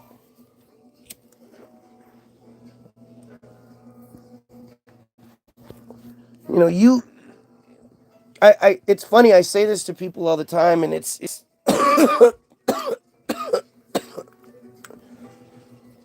it's sort of hard to wrap your head around, but you are exponentially smarter than your grandparents, than your parents. You have the potential to be, at the very least. Because as smart as my grandfather and all them were, they were only smart in a very limited way. They knew only what they were supposed to know. There wasn't access to contrary alternative information. So the idea of the USS Liberty, they might have maybe heard about it, or, knew of some random book or something. But if you're too young to remember the time before cell phones, you just doing book reports, just simple book reports back in school days, it was so difficult. You would get the curriculum was what it was. The teacher knew, they would give a list of, okay, you're going to do book reports, and here are the 5 topics you can pick from, or whatever. And then you would have to hurry up and get to the library, because there were only so many books that were able to be checked out about that thing. And if there happened to be a bunch of people doing the same report you were doing, you were fucked. You'd have to go to a different town or whatever. And then if you ever wanted to do you wanted to look beyond the resources, or you wanted to like look into the old reports about things, you had to use microfiche. And microfiche was the worst. I fucking hated using microfiche. Because the slightest little bump of the thing would make you lose your place. It was like a slideshow, and you would move the little thing, and it would just, you'd go, it was like you were looking at, if people don't even know what negatives are. I mean, does today's generation even know what photo negatives are? You would always get negatives with your picture. You'd get your pictures developed at the store. I was thinking about that too. Imagine if like the grid goes down. We don't have a whole bunch of physical pictures of our kids. All of our pictures exist in clouds and shit. The Supreme Court has rejected a call to overturn its landmark decision that legalized same-sex marriage nationwide. People try to overturn that Supreme Court. Of course. You legalized it. Yeah, but that doesn't mean it's over. It just means it's the next line of it. That's the High Court, though. It's just not useful to them right now. That attempt is dead. Now they have to start over from a different way. And depending on what they need it for, it will linger in lower courts and until it needs to. And then when they need to play that card, suddenly the Supreme Court will reverse the decision. I mean, who thought they were going to overturn Roe versus Wade? It's That was the 3 judges that Trump got in. It's all just insanity. But like I say, we would never allow this shit before. I don't know, would we? Would our previous generations have allowed this shit? No, they were a lot more involved. No, they weren't. They were not. That's the thing. There's this myth that they were way more robots than we were. They believed what they were shown, and the press was very much controlled, so none of the bad shit ever got out. The only reason there's not more stories about all of the heroes from the past is because they were squashed. They didn't let those stories get out. And to me, at this point,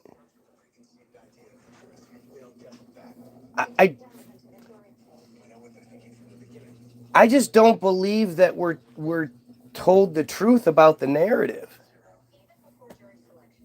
The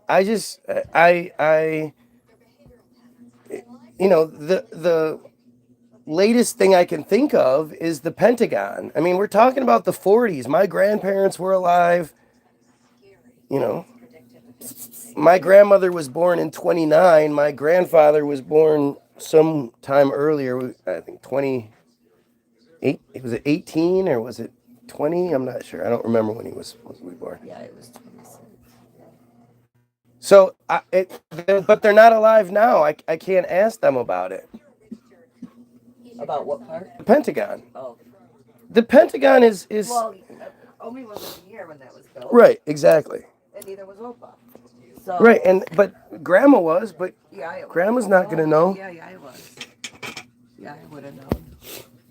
And she would have kept up on that because she worked, the school system, and Maybe. she was progressive, and I'm really fascinated about the Pentagon at this point, which seems like probably the worst thing to be focused on. Right? Come on. But it's such a and I'm not. Other things you could choose. I'm not talking about anything going on inside of it. I think what goes on inside of it is well beyond my comprehension at this point. You're never gonna find out the truth. So. Not never, but more than likely never. No, I can confidently say never. And all it takes is unification. is Goy unification, and I think we're actually a lot closer to it than we think, especially when you look at the historical record that we're given. Security, you personally will never know. The 30s seem like a time of true upheaval in historical context. In the narrative that they give us, the 1930s, 1830s, 1730s, these are all times of literally like the people are fed up and fighting back. So, I don't know. I really don't know. It seems like we're getting close to it. And the reality is more people are awake to the friar narrative than ever before. And that's really the key to the change that's necessary. The amount of people that are at the very least admonishing Israel, talking about it, the fact that they have to give us Ian Carroll's and whatnot, that means we're getting somewhere. They have to allow, they're manufacturing something, and they seem to be manufacturing a religious war. Instead of it being a race war like they threatened and distracted us with for years, it absolutely seems more like it's a religious war in religious context. And that, and it just doesn't make any sense, because you can't have, how do you have Christians versus the friars, the Jays, when the Christians are the friars? The Christian narrative is a friar creation. Jesus was a friar. All of the characters in the Bible are friars. The main characters, at least.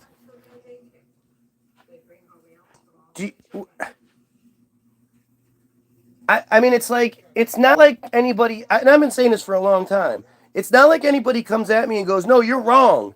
You can't. So, when you understand that, and then you look at how things work to this day, where we are supposed to turn a blind eye to them, what they do, we're not allowed to talk about them, they get preferential treatment, they get favor in ways that nobody else does. Like, how do you not see what's going on? How is it you still are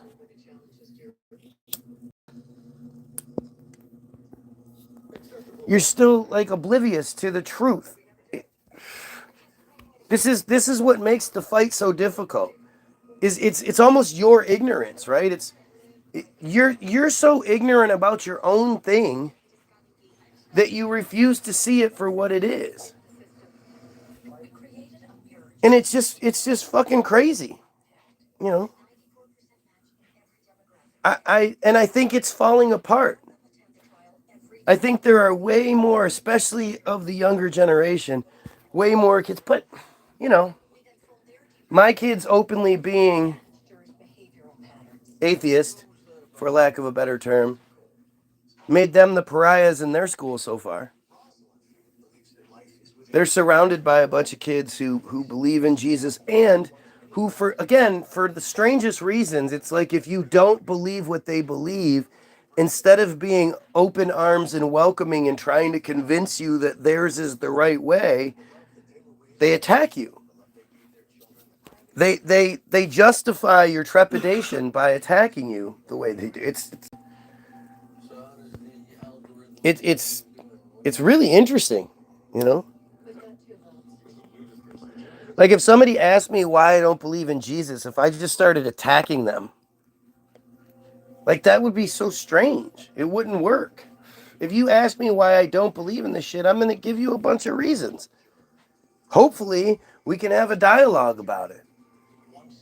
Like, I'm all for that. Why if yours is the right thing and it's the truth and it's the Jesus and it's the way and it's the light and it's, How come you're so apprehensive and you know, flat out like frightened, scared to talk about it?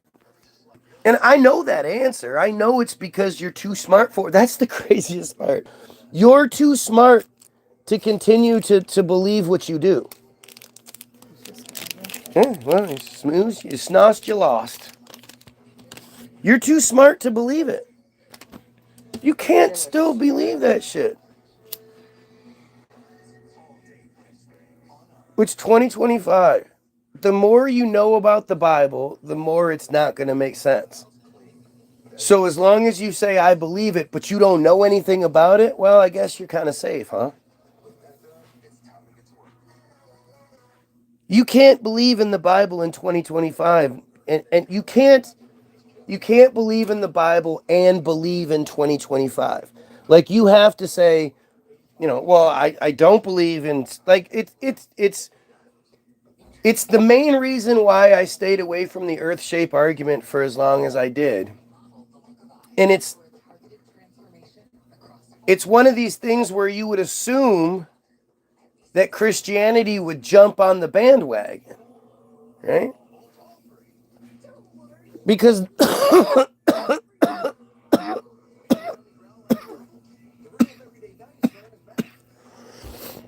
you don't even have to be a biblical scholar. You just have to read fucking Genesis.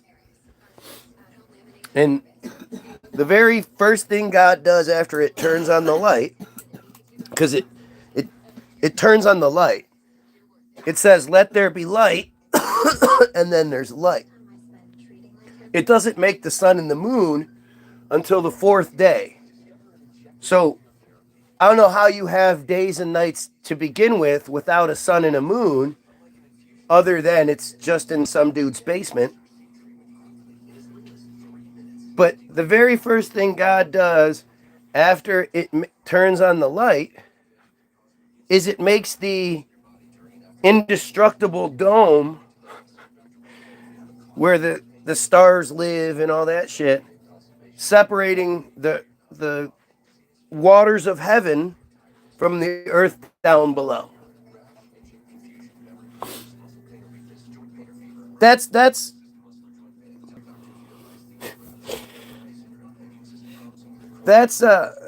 how your shit works.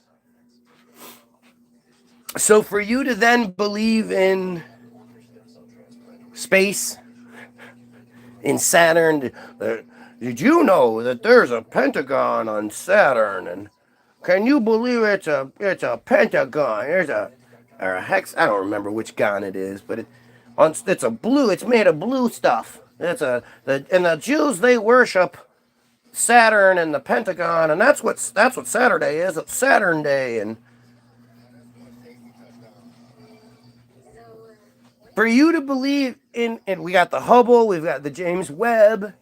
The funniest thing again is like when it comes to the James Webb, I would be willing to say 99% of you believe the James Webb telescope exists. If I then say, can you tell me anything about said James Webb telescope? Do you know what your answer is going to be? No, you don't know shit. You just believe something because you were told to believe it. You trust the liars. They lie to you about everything. You're one of these arrogant fuckers who says, yeah, the government is absolutely lying about JFK. Trump needs to release the JFK files. Trump needs to release the 9/11 files. You're arrogant enough, smart enough, but arrogant enough to say you don't believe your government when your government tells you that the Arab terrorists did 9/11. Lee Harvey Oswald shot Kennedy all by himself. You're not stupid enough to believe that. You've seen evidence to the contrary. So you say government is lying to me. They are lying because that's what's happening. They are flat out lying to you. Right? Flat out lying to you.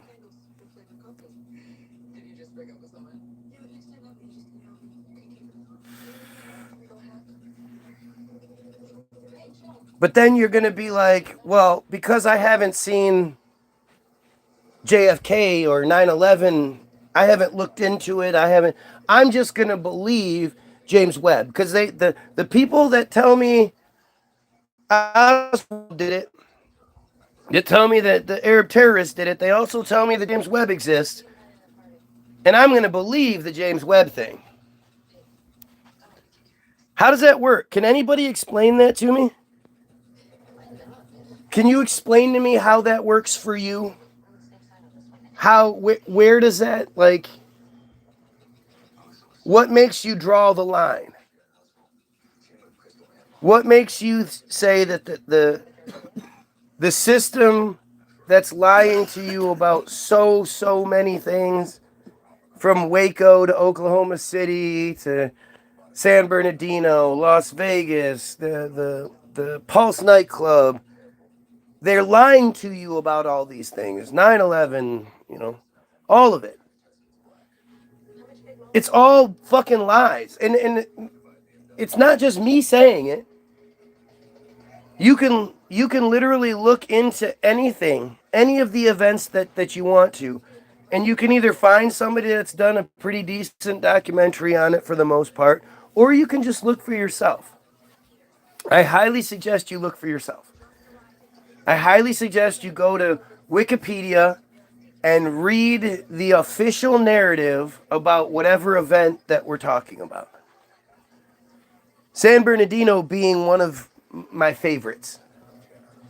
Because you're talking about a narrative that just, it's not physically possible. What they say happened in the time frame that they say it happened in is not physically possible. And it takes, there's a series of events that take place in the real world where the bad guys are seen leaving their house, driving down the road. The cops end up chasing them. They get onto the freeway, throwing fake pipe bombs out the windows while the cops are chasing them. Drive down the highway, exit off the highway. The cops are still chasing them, but like the cops seem to reappear and disappear in this story whenever convenient. They get off the freeway, they go down the street where they make a turn. They then go to another stoplight where at the stoplight they stop.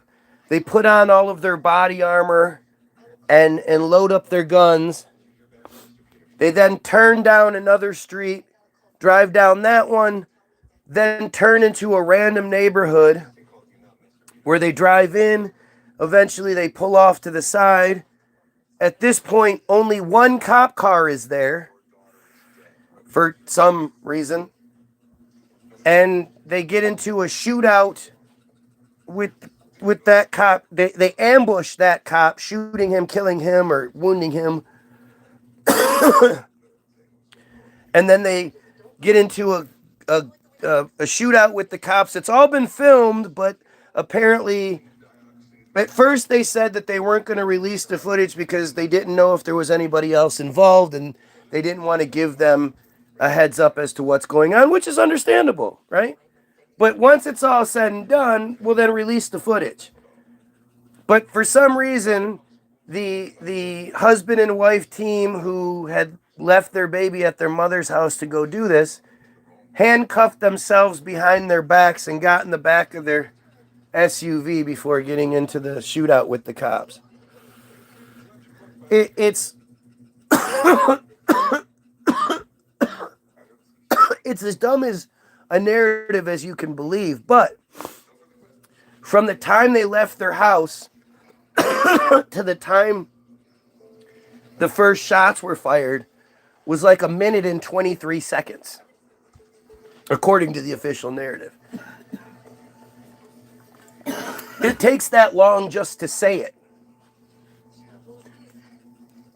And I'm supposed to believe that They left their house, drove up this way, drove on the freeway that way, drove this way, drove down, put their body armor on, drove down there, pulled like that.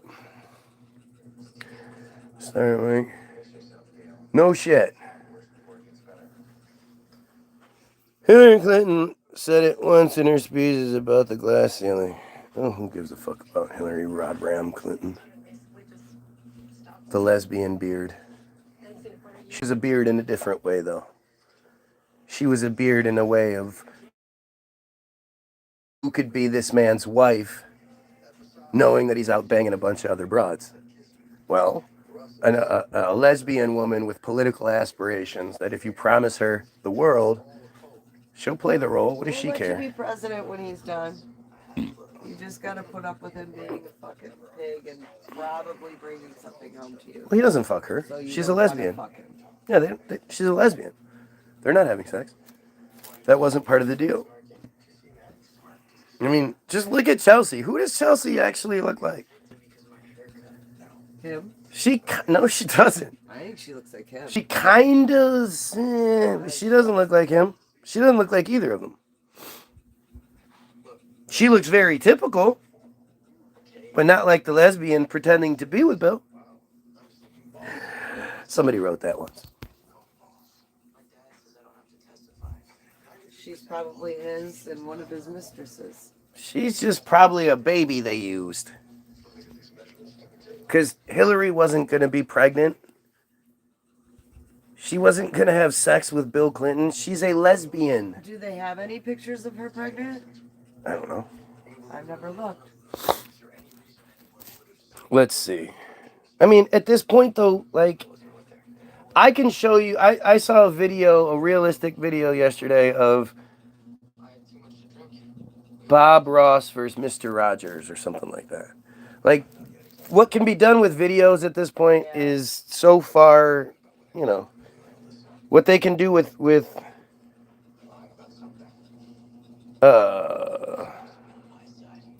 technology, it's just beyond.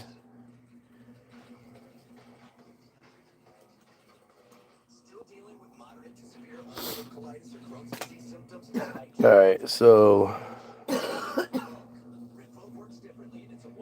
apparently this is her pregnant.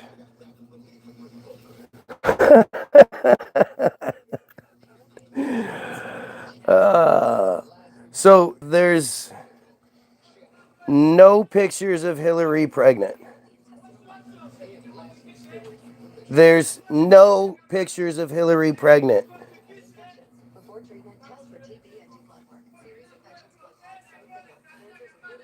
That's really interesting, don't you think? I mean, think about and it's their only child. So when my wife was pregnant with our firstborn, I literally made her stand there and take a picture every single night when I got home from work, documenting her belly growth. She hated me. Well, because you always get me, after I'd laid down. I would fucking got home from work. How much harder it is for me to get up. I had gotten home from work. I didn't have any other options. And it was, here, take a picture of, let's document the process of your first pregnancy. You'd think you'd have been more enthusiastic. I wasn't enthusiastic about the situation. But to think that, somebody, they were famous at that point. They had political aspirations and all these things. You're telling me Bill didn't take a bunch of pictures of Hillary pregnant? I know my dad did. Now, granted, it did cost money back then. You couldn't just take pictures on your phone like you can now. But there should be multiple pictures of Hillary Clinton pregnant. I can't be the only one that's ever asked this question.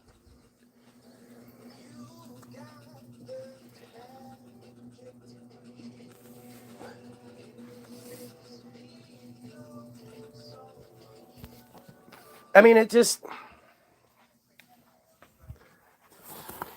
At this point, I have to always ask the same questions. Why would you believe the narrative you're given? Do you think it's more likely that you're told the truth and that there just doesn't happen to be pictures, or they're lying to you? That's why there's no evidence of it. It's a lie.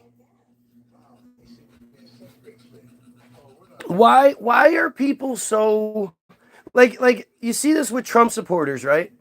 Trump supporters love to talk about how every other candidate, every other president, every other everyone in Washington, in government, in any sort of position, they're all bought and paid for. They don't have any real power. They just do what they're told to do and blah, blah, blah. And everybody sort of thinks that way. And then you go, well, who's telling them what to do? And they go, they. And you go, Israel? And they go, oh, you can't say that.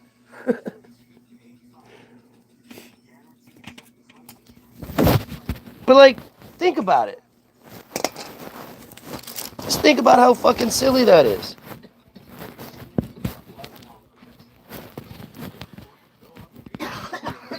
Because it wasn't Bill's kid. It wasn't Hillary's kid either. It's just a kid. Bill's kid is fucking Danny Williams. Danney Williams. Because you know lots of Danneys, right?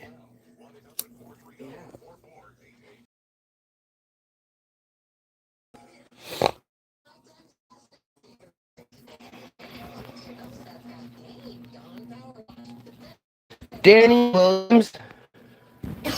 Yeah, this guy.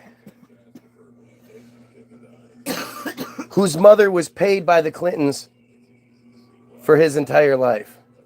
They knew about him. My black son. My black son. Let's see what the Wikipedia narrative is for him. I know I've looked this up before. It's going to say he isn't, okay. Danny Lee Williams Jr., born December 7th, 1985, is a man from Little Rock, Arkansas, who claims to be the biological son of Bill Clinton, the former president of the United States. According to the Washington Post, blood tests ruled out Clinton as the father, while Snopes reported that the claim of parental heritage was unproven in 2021. So the thing about this is one of those literal black sheep stories that's been known in Washington and in circles. And again, Clinton, they paid his mother his whole life. They paid her to keep quiet about it. This story broke just before, we vote on Tuesday for the president. This story broke on the Thursday or the Friday before that, just to try to drive that Hillary has to lose. Let's associate racism. Let's touch on the racism. Let's touch on the illegitimate thing. She's stupid. She stayed with this guy. Blah blah blah. We have to do everything we can to make Hillary lose, and it still didn't work. Even though they brought out the Danny Williams narrative and the blood tests were supposed to show the results the day after voting was to end or something like that, some bullshit. It was really fucked up the way it worked. But it was clearly a planned narrative. And it still didn't work. Trump still lost by 2.7 million votes and had to be put in office by the Electoral College, the third time in modern history where the people didn't pick the person. The person who got the most votes didn't win. The first two times being George Bush Jr. Williams was born in 1985 to Danny Williams Sr. and Bobby Ann Williams. The story came to notice in the late 1990s when reporting by Newsmax led celebrity tabloid magazine Star to commission a paternity test. A paternity test they left out the to prove whether Williams is actually Clinton's biological son. Time magazine cited Star on July 18, 1999 to say that there was no match.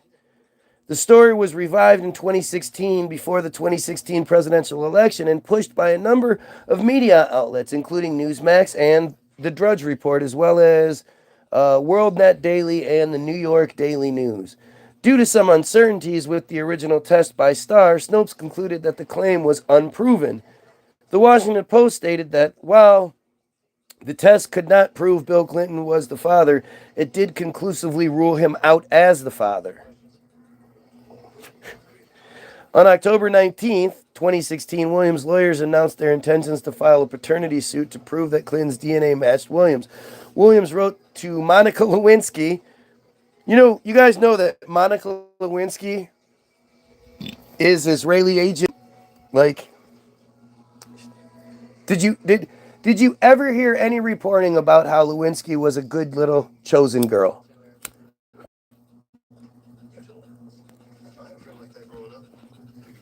She's an agent.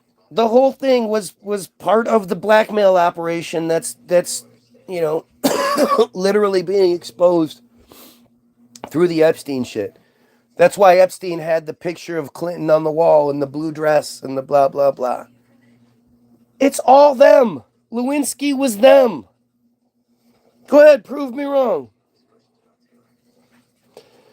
Look at this bullshit. Look at the desperation to try to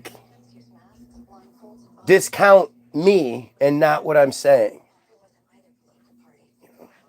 Guys always want to talk about me and not what, the bigger picture, what we're talking about. She looks good with her hair like that. Asking for her dress in order to obtain a sample of Clinton's DNA. However, Lewinsky never responded to Williams. Gee, I wonder why not.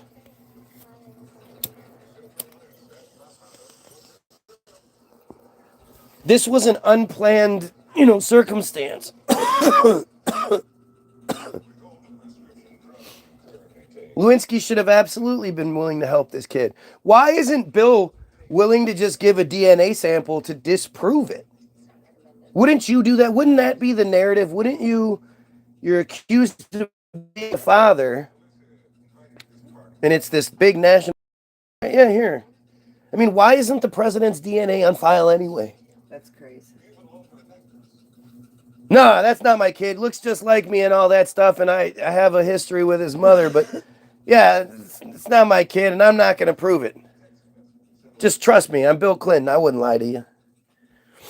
However, a partial analysis of Clinton's blood and thus his DNA was already part of the public record because of the Lewinsky affair investigation.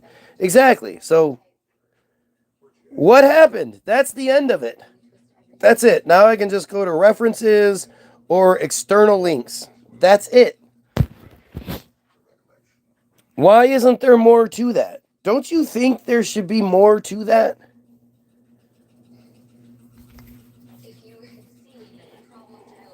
You were going hard on the Jays. I thought you were nuts. I see the light now. Well, I appreciate it. What did you finally see for yourself?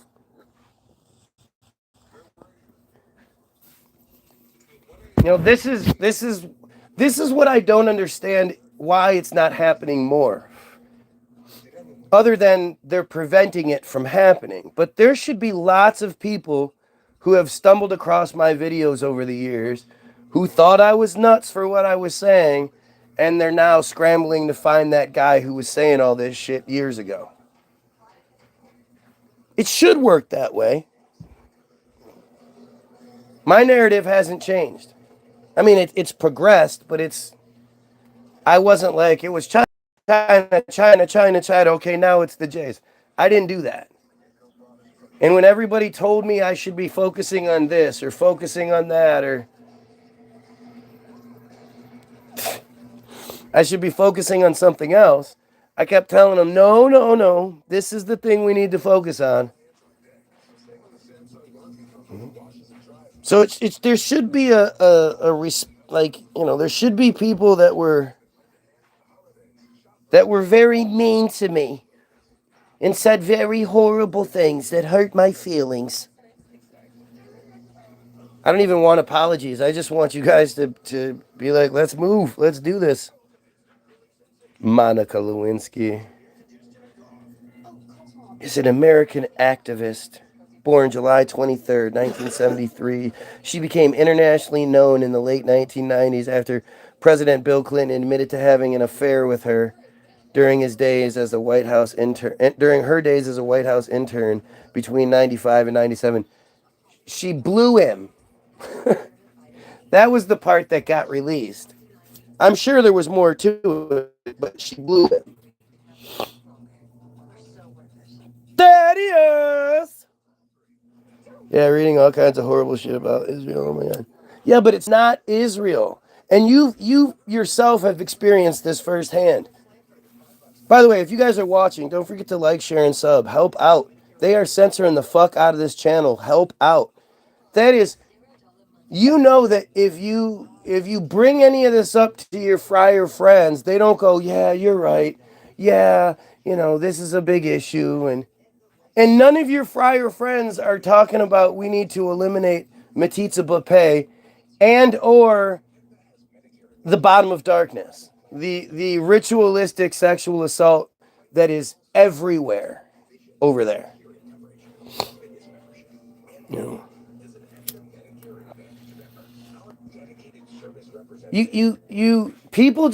People think I'm like just being, it's like I don't understand what people think my motivations are. Right? It can't be just to get attention because it gets me negative attention and then I get censored. So it's the opposite. If I just wanted attention, I'd sell you guys Jesus and I'd probably be a rich motherfucker. With what I do and do well, to talk about like pushing Jesus, people would love it. I could be rich. But, it's not attention because it doesn't work out. It's the wrong thing. It's the thing that's going to get me the worst kind of attention and prevent any sort of good attention coming my way. And we all already know that about them. It's friar elitism. I'm over it. I didn't see how bad it was until I started expressing an opinion. Right? No. And let's be honest. You were extremely shitty to me. You said very horrible things and all these horrible accusations about me. And there was this narrative that I was doing this for some sort of reason. And I could never get anybody to tell me what do you think my motivation is? I'm telling you my motivation is, our benefit for everybody's lives to get better because they keep us in this perpetual state of turmoil and craziness and chaos.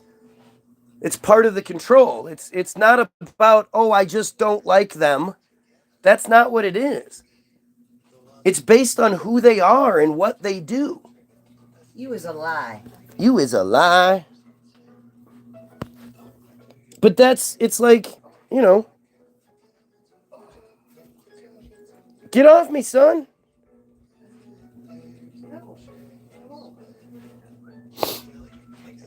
It's always the same shit. It's that weird arrogance that always comes in where people, they don't know about what I'm talking about, but they assume or act as though I'm wrong. For what? I don't get it. Like, what's the benefit? This is what people have to realize. Anybody who's still in that position where I guess maybe you haven't expressed for yourself these ideas and seen the reaction, what do you think people like me or Thaddeus are lying about? What does Thaddeus have to gain by lying, saying I was on their side until I started expressing concerns about certain things and then they attacked me for it? Why would Thaddeus lie about that?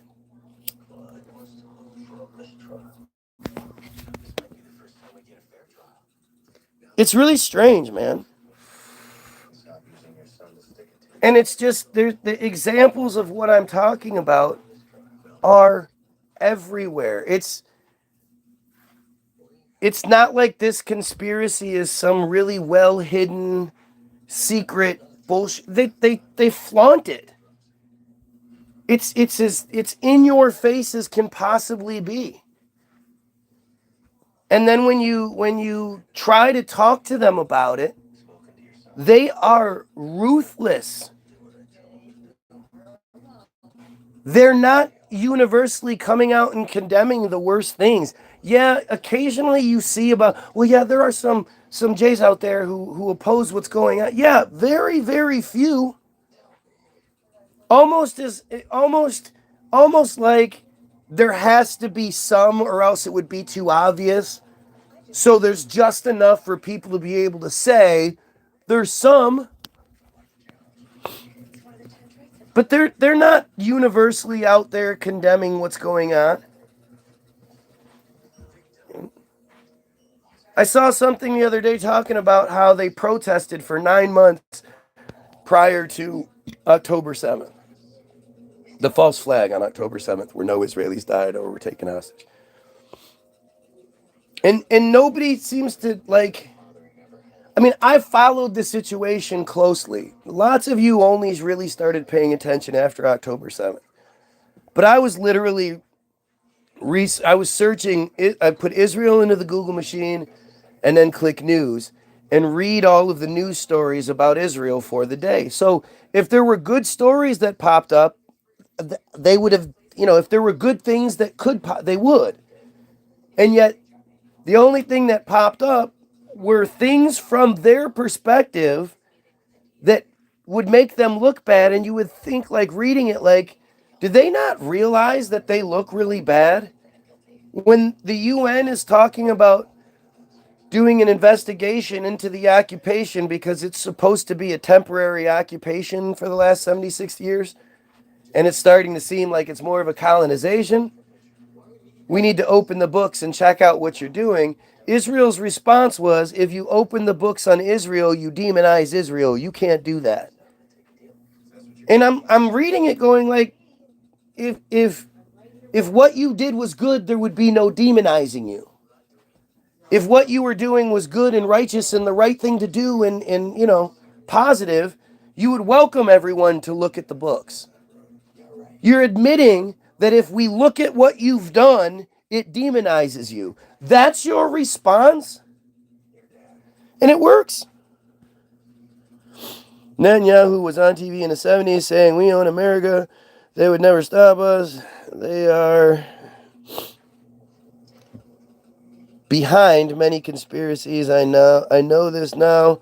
Epstein, JFK assassination, maybe 9/11. 100% 9/11. The evidence that they are is overwhelming. Way more evidence that they're involved, that they did it, that they, along with the American system, the American government, orchestrated this event. There's way more evidence to show that than any other bullshit we're given, especially the official narrative. The official narrative just doesn't. It's fucking dumb. And it's so dumb that every year on 9/11, you don't see a huge, nationwide memorial. We just passed the 25-year anniversary, the 20-year anniversary. Every 5 years, you would think these are milestone anniversaries that are celebrated for all sorts of things. And yet every year, it's talked about less and less. Now we have Charlie to completely distract. Now every year people are going to have the Charlie memorials, completely forgetting about 9/11 because the Queen didn't work. They tried to delay the announcement of the Queen's death. She had died long before that, but they announced it on like September 10th or something like that. To cover the 9/11 shit, and we didn't care. We don't care about that shit. We were glad she was gone. But Charlie is going to be what people talk about every year from 9/10 on. So it covers the day beforehand. When I was a kid, we would acknowledge Pearl Harbor every year. It was a national day of memorial. Flags would be flown low. At some point we'd acknowledge it at school. It was a big deal. The news would talk about it. Everything. It would be a big deal nationwide. 9/11, they barely talk about it. They don't want us talking about it because the further we go in history, the less that shit makes any sense. The one thing I want people to always remember is if you were alive and you watched it happen, you remember them pushing the narrative that 10, 15,000 people, it started to 8 to 10, maybe even as many as 15,000 people are expected to be dead. But they had initially estimated between 8 and 10,000 people to be dead. Why? Because if all the friars would have shown up for work that day in those mostly friar buildings, there would have been a lot more casualties. The most interesting thing is if you look up how many friars died in 9/11, it's something between like 300 and 400.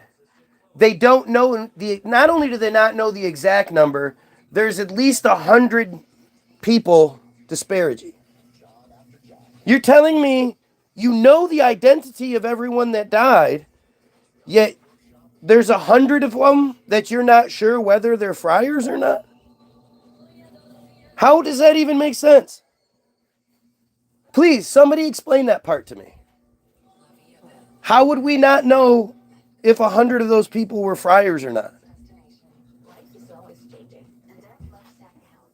And there should have been way more because, they didn't come to work that day.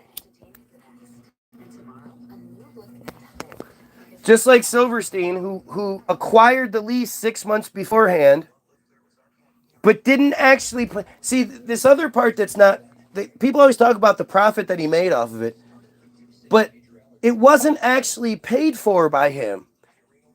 The monies and all that it didn't come out of his pocket, the money to buy the lease.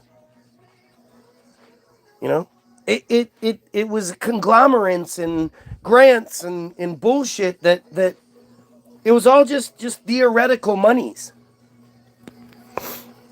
Did you guys see the thing about Barron Trump being behind that wallet that made $190 million in 24 hours off of the Trump tariff thing with Bitcoin? Like, this shit is all just so fucking obvious. It's insulting. And it's foolish and it's degrading. It's like they're degrading us by telling us that we have to believe the utter bullshit narrative that they give us. And that's what it is. It's just utter bullshit. Jackers in the airport. What the fuck? It's the airport. The airport has cameras everywhere. Even then. Oh yeah, we know it was them because 2 out of the 4 of them, is it 2 or 3, accidentally hit the communication switch and happened to say things like, yes, that's a good thing we are air hijackers. It's crazy.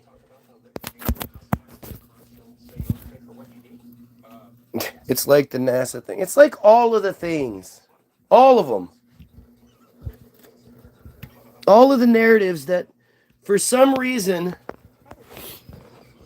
if your doorbell rang at 1 o'clock today, and you open the door, and as soon as you open the door, somebody punched you in the face and took off running. Tomorrow, if the doorbell rings at 1 o'clock, are you just going to go over to it and open the door without looking out the door hole? Without seeing who it is first? You're just going to open the door and get punched in the face again? Let's say you're dumb enough to do it a second time. Are you going to be dumb enough to do it a third time? How many times do you think you'd be dumb enough to open the door at 1 o'clock knowing you're going to get punched in the face? Knowing you could get punched in the face? Well, that's what our government does. My wife sent me this thing today talking about, what was it? Oh yeah, it was President Trump grants full pardons to Rudy Giuliani, Mark Meadows, Sidney Powell, and others accused of efforts to overturn the 2020 election. And it's like, yeah, no shit. That's what they do. How many different times does this exact same thing have to happen before people are like, hey, maybe it's a bunch of bullshit. Maybe it's a bunch of theater. Maybe it's a bunch of actors who weren't very good at playing a bunch of different parts. They could play one part really well, and they were willing to do whatever they were told. Pass whatever legislation they're told to pass, you know, cut funding to whoever they do as they're told. So instead of going to Hollywood to make movies, they go to Washington to make government, to make news. Have you ever seen these guys get interviewed like outside of their comfort zone? There's that's great video, great movie from let's see, what's that steroid flex? Steroid.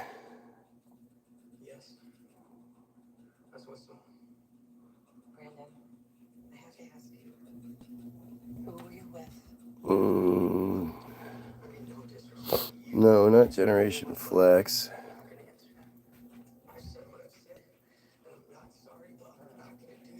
Is it bigger, stronger, faster? I don't think it's bigger, stronger, faster. All right, this was almost illegal to do, but our windows were so old and just desperately needed to be replaced. One look at Valentino's arms, and you know something's going on. Do you think girls look at me and go, "Oh my God, that's hot"? They're like, "That's gross." Steroids or It is bigger, stronger, faster. Let's see. All right, so bigger, stronger, faster. Government. We have no further questions, Your Honor. See.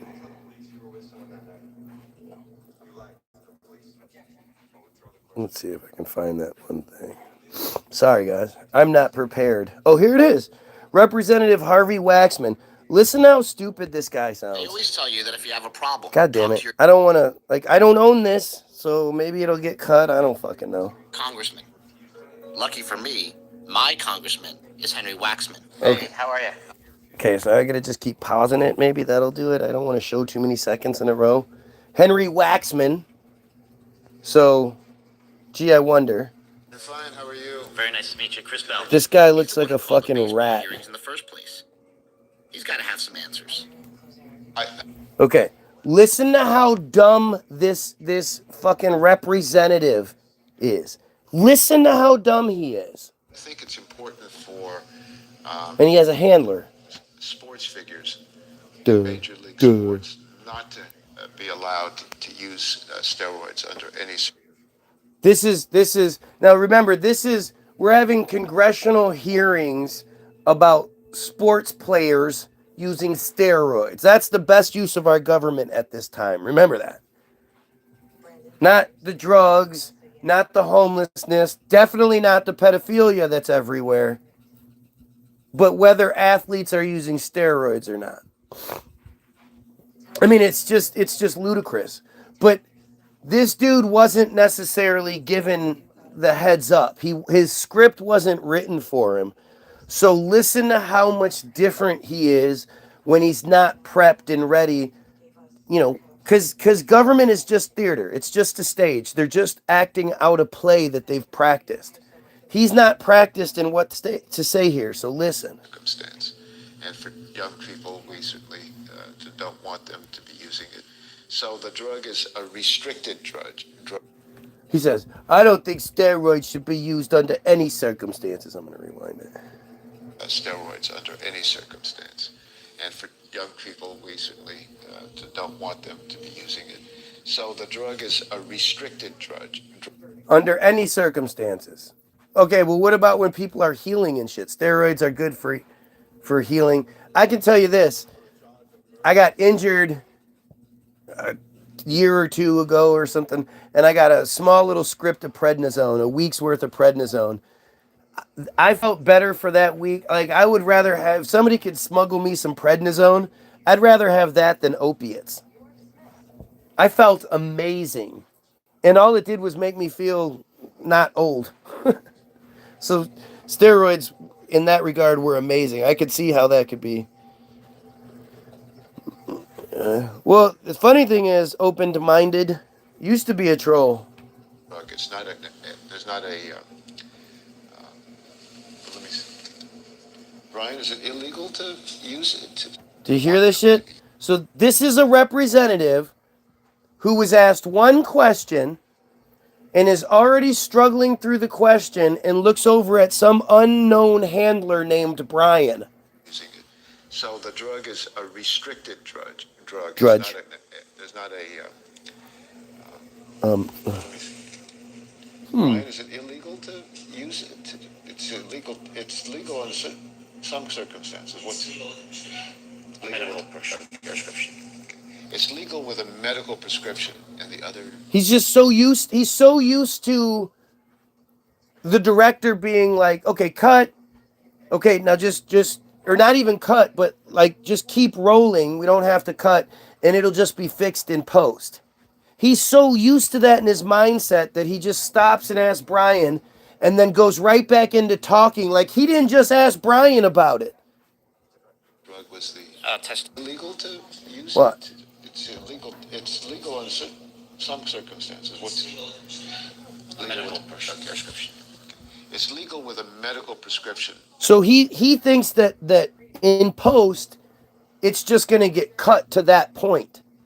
Brian's going to get edited out because that's what he's used to experiencing on set.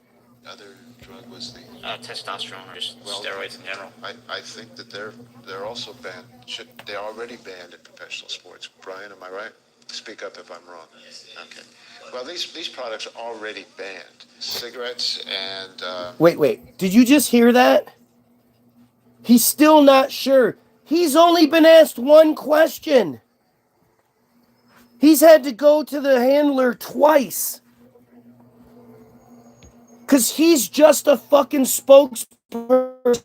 Don't you expect that your representatives are going to be sharp and intelligent and just fucking blow you away with their charisma? And isn't that what you expect? And this is what he delivers. This is the representative from wherever they're fucking from. I think he's the Washington, D.C. rep, actually.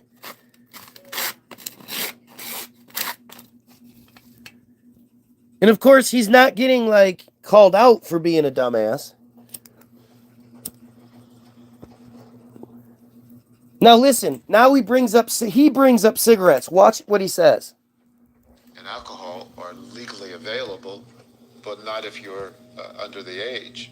When I think the age is 18 for both all around the country. Is it 18 or 21? I'm getting This fucking representative, state representative, this guy doesn't know the fucking legal age for cigarettes and he's confused. He doesn't know that cigarettes are 18 and alcohol is 21. He can't remember this. This is who this is. I'm getting confused, Brian. What do I do, Brian? confused. What? 21. Okay, so strike that. Strike that, see? He's so used to it being fucking all edited in post. Okay, oops, strike that. Here, I'll just re-record it. Let's go. Hollywood, this is East Coast Hollywood. Look at this ugly fucking little chosen prick. Allotted $15 million for steroid education. Where is that money gone? I don't know. Do you know? Do you know, Brian? We don't know. We don't know. We don't know. Do you guys understand how fucking nuts that is? Yet I'm the bad guy, right? I'm the crazy guy who thinks we should kill pedos and sever our relationship with them. Who the fuck is Brian? That dude didn't know anything because it wasn't on the script. If you watch Government Now, they literally all sit there and read from scripts. Somehow, this dude is reading from a script. That dude interrupts with a question.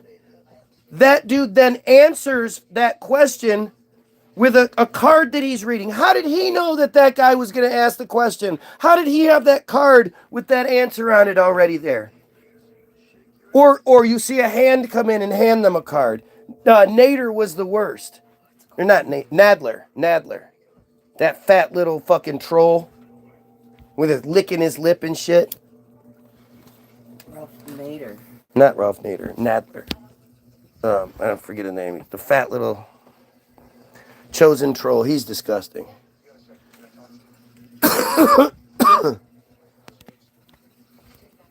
It's all scripted bullshit. When I first started noticing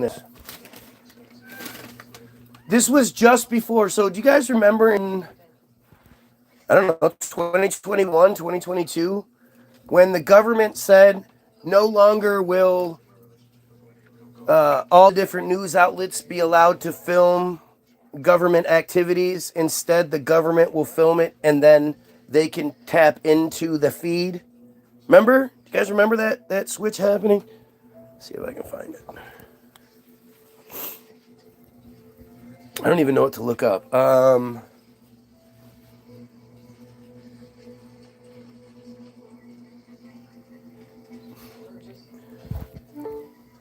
Government changes filming policy.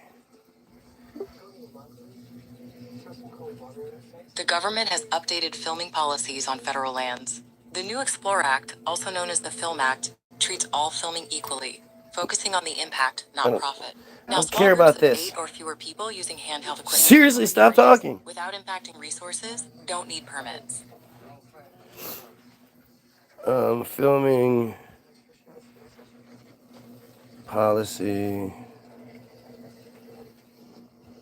in chambers. See, I don't know what to look up here. I don't know what the exact thing to look up is. Is the cameras broadcasting?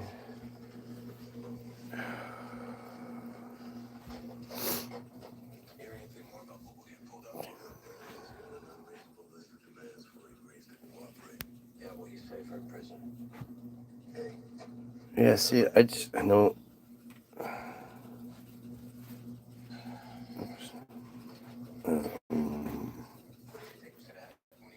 Government feed during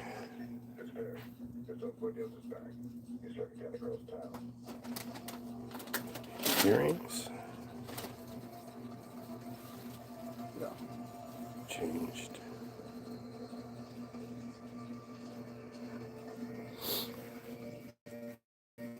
Government fee change during hearings likely refers to the change in policy regarding the distribution. No, now I'm talking about the distribution of SNAP. What the fuck? I'm not talking about feeding people. Government camera news. Camera.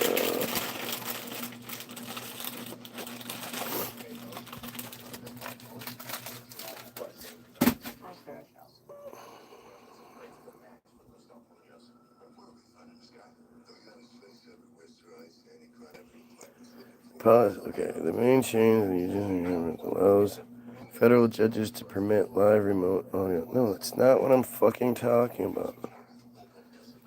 This policy was adopted. Though video broadcasting is still broadly prohibited in federal. Meanwhile, separate recent changes include the new White House rules restricting journalists' access to sensitive materials.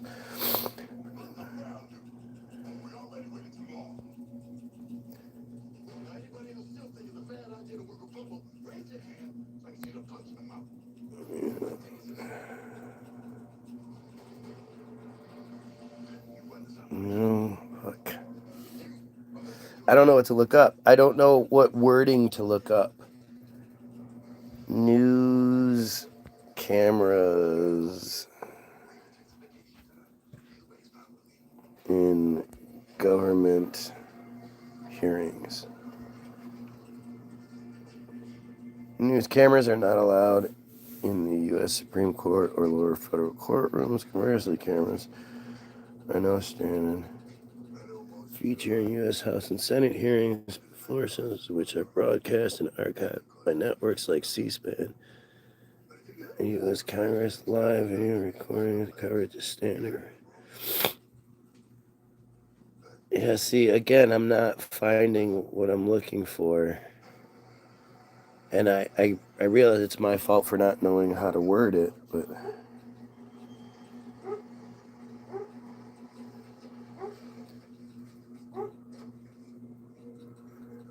Congress now requires that all members of the electronic media covering news events on Capitol Hill be accredited by the Radio Television Correspondence Galleries. No, that's not it.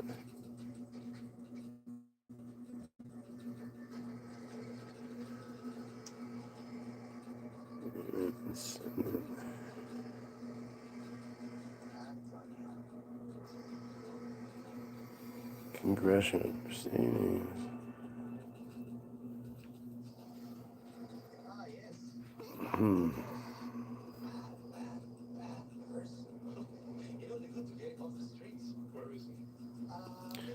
Well, I can't find it, so I'm sorry. But I remember it happening where they said that it was no longer going to be a free-for-all with all these other with all these multiple news agencies in there. There would be the government camera system that they would film it, and then each news station could tap into it. And I just thought that was covering for... Look, I always think about it like if I'm questioning things, if it dawns on me to question it, I'm not special. So if I'm questioning it, other people are questioning it, and more powerful people than me are questioning it. That's why so many times when I question something comes up, within a short time to validate, or it's there to answer the question.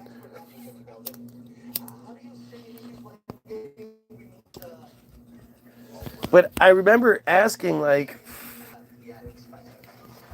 if you just think about what you're looking at, to have, for government to work the way it does, especially when you have, like, the random presenter is speaking, and as they speak, points are put on the screen, to match what they're saying, or footage is already geared up and ready to roll at the point where and I have this example that I want to say, take a look at here, and it's already ready and queued up and all, like that shit. That means there's rehearsal. There's pre-planning. It's not spontaneous like it appears to be. And when you look at how so much of government will work for like 3 weeks and then they'll be on recess for like 2 months, well, what do you think they're doing during the next 2 months? They're learning whatever script they're supposed to then fight over for the next 3 weeks when they come back to work. And they go on recess all the time. It's fucking insane.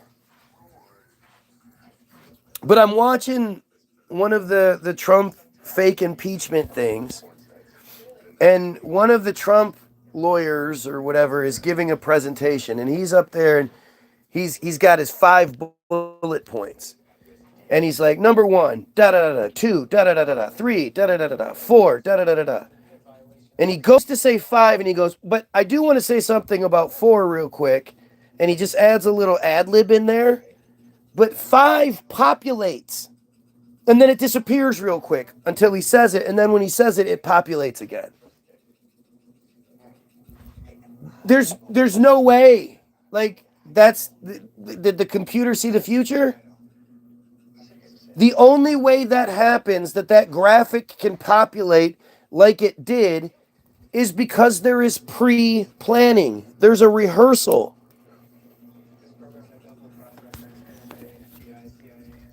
And, of course it works that way. Of course it's a bunch of edited bullshit. Do you know how many people would have to be in on it? Yeah, a couple thousand. Do you know how easy that is to control? A couple thousand people? Do you know how many fucking secret companies exist in this world that do all kinds of secret crazy shit that you don't know anything about? And they have a ton of employees, and most of the employees don't even know what's actually going on? Like, that's how business works. Only those at the top know what's going on. You can speculate all you want, but you don't know shit.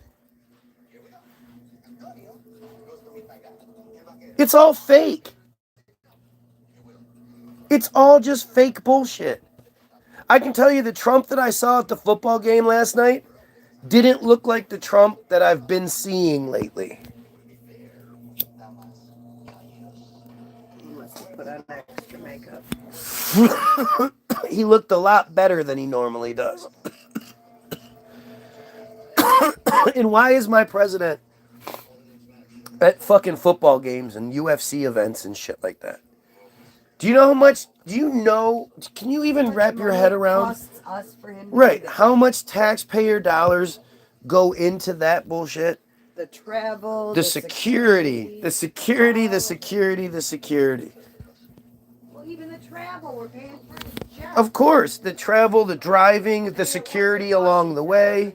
It was in Washington. Yeah, the game was in Washington. No, the game was in Washington. The Redskins are the DC team. Yeah, I believe. But he probably still took the chocolate from the stadium. Maybe, or he rode in his fucking, expensive car. That thing gets like 2 miles to the gallon. It's so heavy. It's all fake bullshit, man. It's all fake bullshit to manipulate us going into hating each other over stupid nonsense so we don't look at who the real enemy is and what the fuck they are doing. Because what they are doing is atrocious. I cannot believe I'm alive and I'm, forced to witness this. The footage out of Gaza is it's not real. It's like it's so how is this happening in our modern day progressive society? How is this happening in our modern day society? That we're literally being force-fed a genocide like it's a good thing, and then we're not supposed to even talk about it. The before and after footage of Gaza, if that doesn't make you want to cry, then you're not the same type of person I am. Like, I don't have to experience that to be devastated looking at it, knowing what's going on, and knowing what these sickos are fucking doing to these children and these men and women and children, but these children who have just nothing, none of their, no responsibility or accountability whatsoever. And I hope you have to ask yourself, how can somebody do that? There's so many aspects, and people will be like, oh, that's a complex issue. AI will tell you that's a complex issue and all these other things. But at the end of the day, we're talking about you're responsible for starving and killing children. Those people are out raping. Your soldiers are just raping men, women, and children like crazy. The reports are astonishing. And you defend that? You, the people who also defend Matitza Bupe? How does anybody get to the point where they're like, this is all good? No, this is a good thing. This is part of our tradition, so we should keep doing it. Like, what can be done to you to desensitize you in fucking, I just manipulate you into thinking that's acceptable behavior. I just can't wrap my head around that shit. There's nothing acceptable about what they do. And it's not even, like I say, I do nothing but provide you guys receipts, right? The receipt is in the description. It's a link to an article called Bottom of Darkness by the newspaper Israel Hayom, which is Israel's #1 free weekly periodical propaganda thing.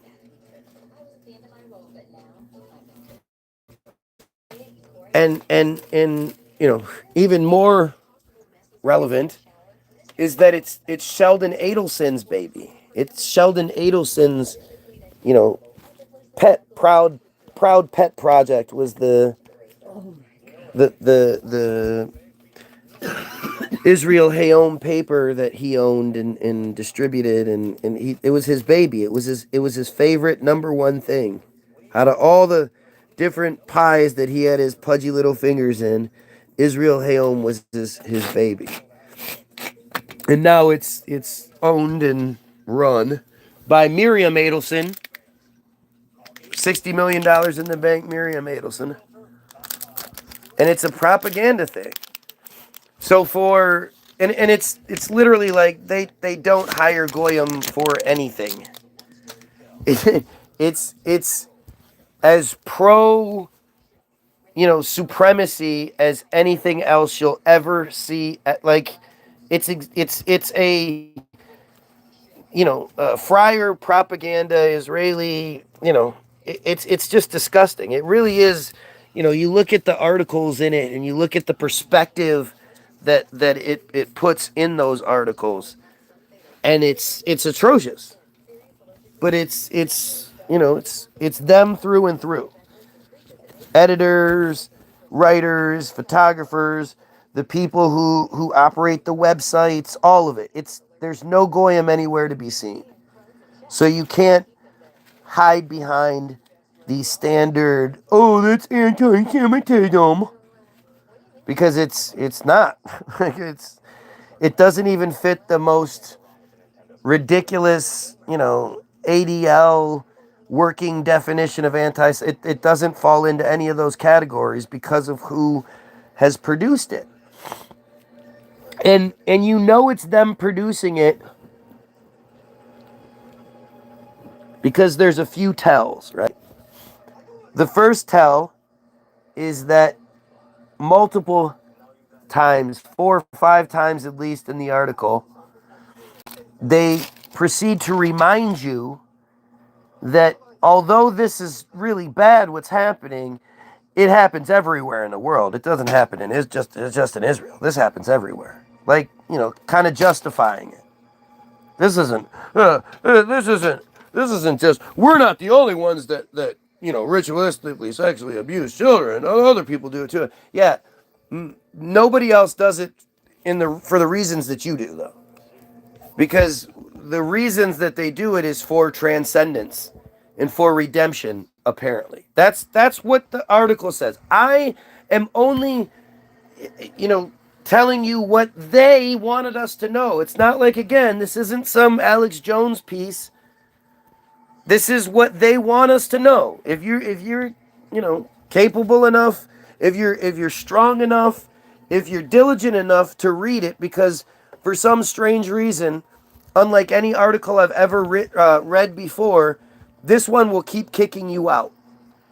Over and over again, it'll just kick you out, and you have to reset it and and then find your place. And it's a long article, so you have to find your place again, and it's a pain in the ass to read for some strange reason.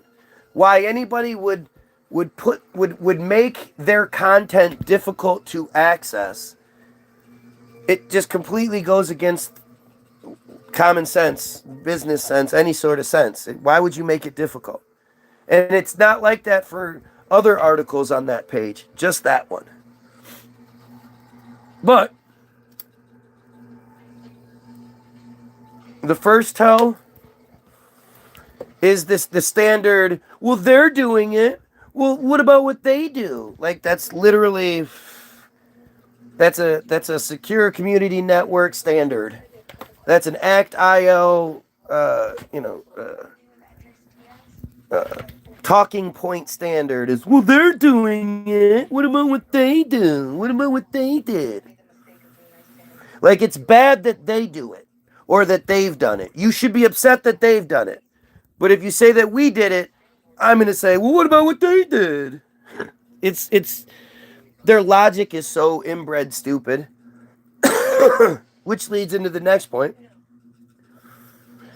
where they say that the reason why so many of the cases that do get brought to light in the Israeli system immediately get shut down without any sort of investigation is because the police don't have the resources and the money, the finances and the resources available to investigate all of these different cases. Which is really telling, because if there are literally so many cases that, of all places, Israel, the place that we give $3.8 billion, 15 billion shekels every year, Canada gives 2 billion, Australia gives 1.2 billion, and countless other countries are forced to give billions of dollars to them, and they can't afford to investigate all of the cases. That must mean there's a lot of cases. That narrative is just complete bullshit, which it's complete bullshit, let's be honest. If anybody has the money and the resources available, the technology and all that shit available to them, it's gonna be them. Yeah. Is that a young Anthony? Yeah, Antonio. Antonio? Yeah. Is this the same show? Yeah. Is this his show, or is he guest star on CSI or some shit? No, oh, I didn't know that. I'm not paying attention. The third one is the most disturbing one. Because this is the excuse, the cop-out, the whatever you want to call it, that multiple professionals within the article that are interviewed, and again, all the professionals interviewed are friars, Dr. Silberg, the head psychiatrist dealing when it comes to, rape case, like the credentials of everyone interviewed, they were all head certain units of this area or that area multiple time. They were the top of the fucking food chain saying these same things. And the thing that they would all say is that the trick to it is the abusers make the abuse so horrible that if the kids do tell the parents, who probably experienced the same abuse themselves, what happened to them, it's so horrendous and outlandish that the parents don't believe the children. Like, that's a thing. Like, my kid could come to me, marks on their body, attitudes changed, they're crying. Dad, I was viciously and violently abused by, the teachers at my school all had a ritual sort of thing where they held me down and they all abused me and all that. There's no way I'd be like, dude, go to your room. Stop lying. It would take everything I could to not get my guns and just go kill everybody I could. It would take everything I could to just be okay with doing what I'm supposed to do. But there's no fucking way that the 0.0% thing that I would do is not believe my kid. And yet the one thing that the doctors all say throughout this interview, or throughout this expose, is that the abuse is often so bad that the parents don't believe them. It's just not, it's like it doesn't sound like I'm making sense because it's not a thing. And you also have to remember, the parents all know of this. This is such a prominent thing. I'm not saying all of them necessarily go through the ritual process, that not all of them get abused, but they all have a close family member. They all have, they all know of it very directly. It cannot be this prominent and everyone know about it. It's just, this is 2 + 2 is 4 kind of shit. 2 + 2 is 4. 2 + 2 is 4. 2 + 2 is 4. Look, it's Casey Jones. 2 + 2 is 4. Young Casey Jones. Al played Casey Jones in the Turtle movies.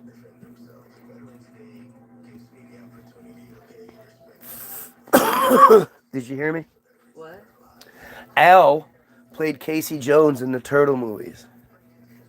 Oh, did he? Yes.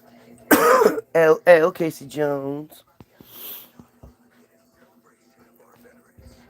So when you understand that's what the doctors are saying. The doctors, the good guys, are putting forth this narrative that an acceptable excuse is to say that you just didn't believe them when you were told. So, you feel bad today. But again, this isn't a new phenomenon. The only thing that's new about it is just how much money is being made on the dark web by filming it. And apparently, there's billions and billions of dollars being made out of Israel of them abusing their own children.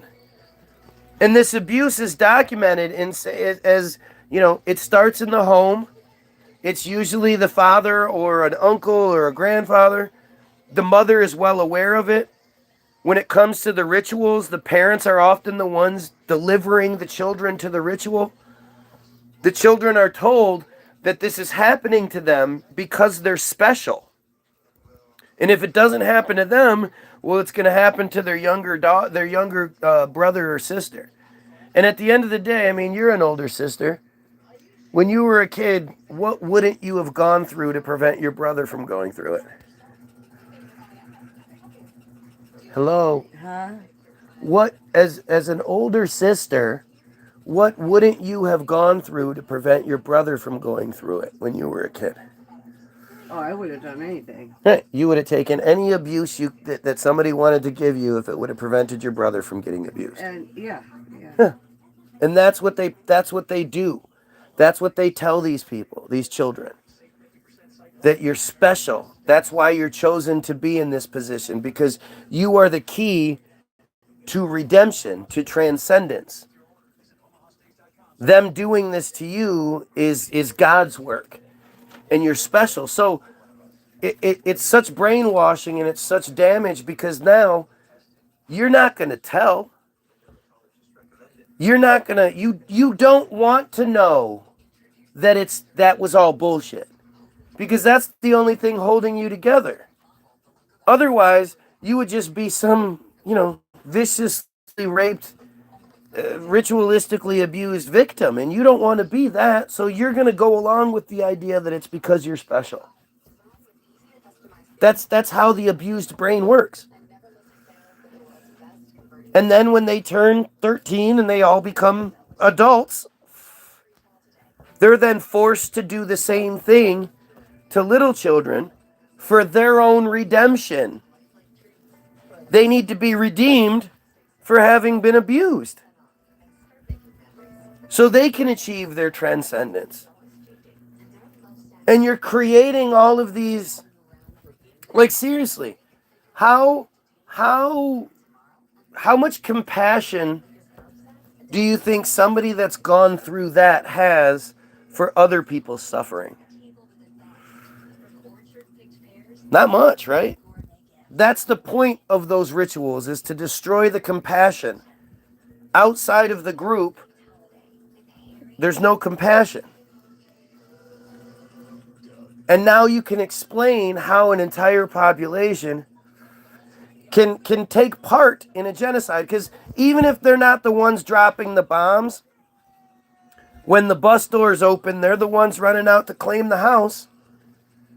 They're the ones not standing against the settlers doing these horrible things. And truly, like, if you look, you can find nothing but really awful videos of Israelis, flaunting and being just horrible,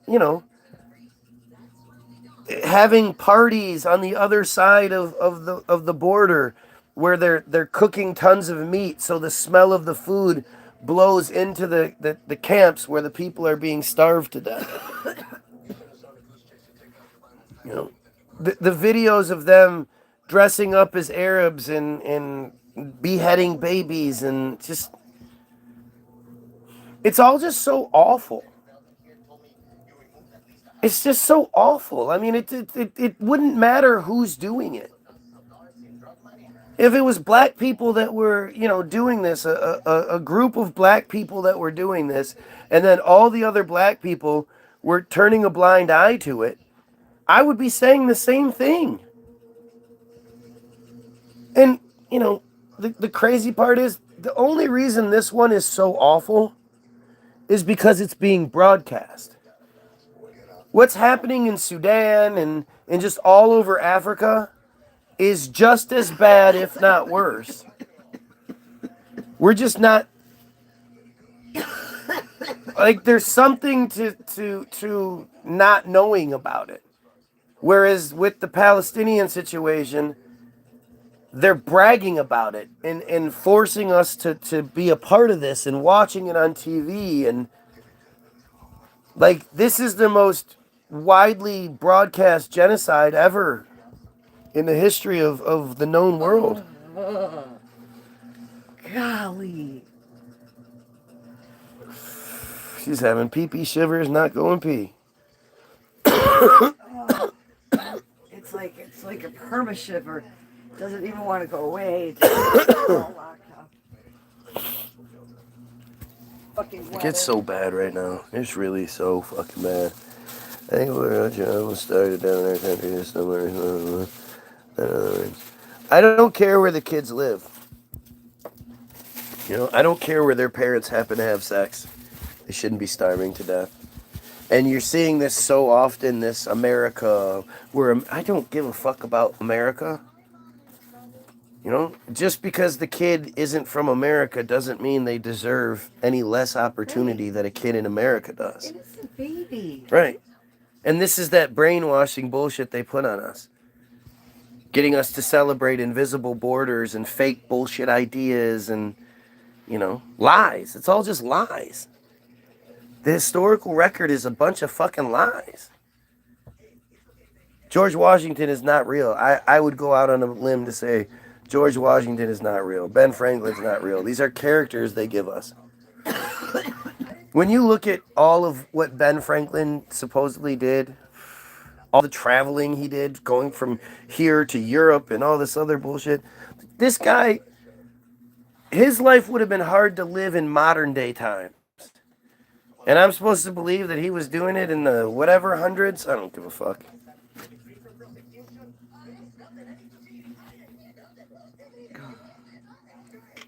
I'm surprised I haven't done a deep dive on good old Benny Frank.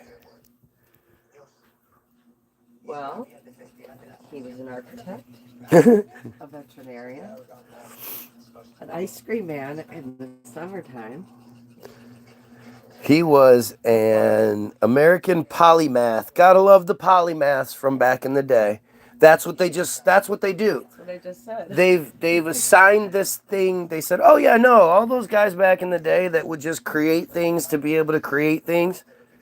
They wanted to create this, and in order to create this, you needed to have this, and this that didn't exist. So they created all that other shit too. Oh, you want to dig a canal? Well, you need a special kind of concrete that's going to dry in the water. It's going to dry wet. How are you going to make a concrete that dries wet? We can't really do that. Oh, don't worry, they did it. Those accountants, those lawyers that dug the Erie Canal. The Erie Canal, there's some really great documentaries on it. Lucius Aurelian's done a really great one, I believe. My Lunch Break has as well. But the Erie Canal narrative is just... You want to say it's the dumbest story in the world, but they're all the same level of dumb stories, especially the Pentagon. A polymath, a writer, scientist, inventor, statesman, diplomat, painter, publisher, and political philosopher. He was a busy dude. 1706 to 1790. 84 years old. It's all good. Wait. January 1706. Oh. January 17, 1706. Or January 6th, 1705. Well, that's a year difference. We're not sure what year he was born and what day. But he died April 17th, 1790. Oh my god. I don't like this. You just sounded like the chick from the Stop It video. I do not like this. I do not like this. Born in the province of Massachusetts Bay, Franklin became a successful newspaper editor and printer in Philadelphia, the leading city in the colonies, publishing the Pennsylvania Gazette at the age of 23. Of course he did. How did he do that? He became wealthy publishing this and Poor Richard's Almanac, which he wrote under the pseudonym Richard Saunders. Oh, so there you go. After 1767, he was associated with the Pennsylvania Chronicle, a newspaper known for its revolutionary sentiments and its criticisms of the policies of the British Parliament and the Crown. He pioneered and was the first president of the Academy of the College of Philadelphia, which opened in 1751, and later became the University of Pennsylvania. Of course he did. Let's see, is there... Yep. Just one of these buildings,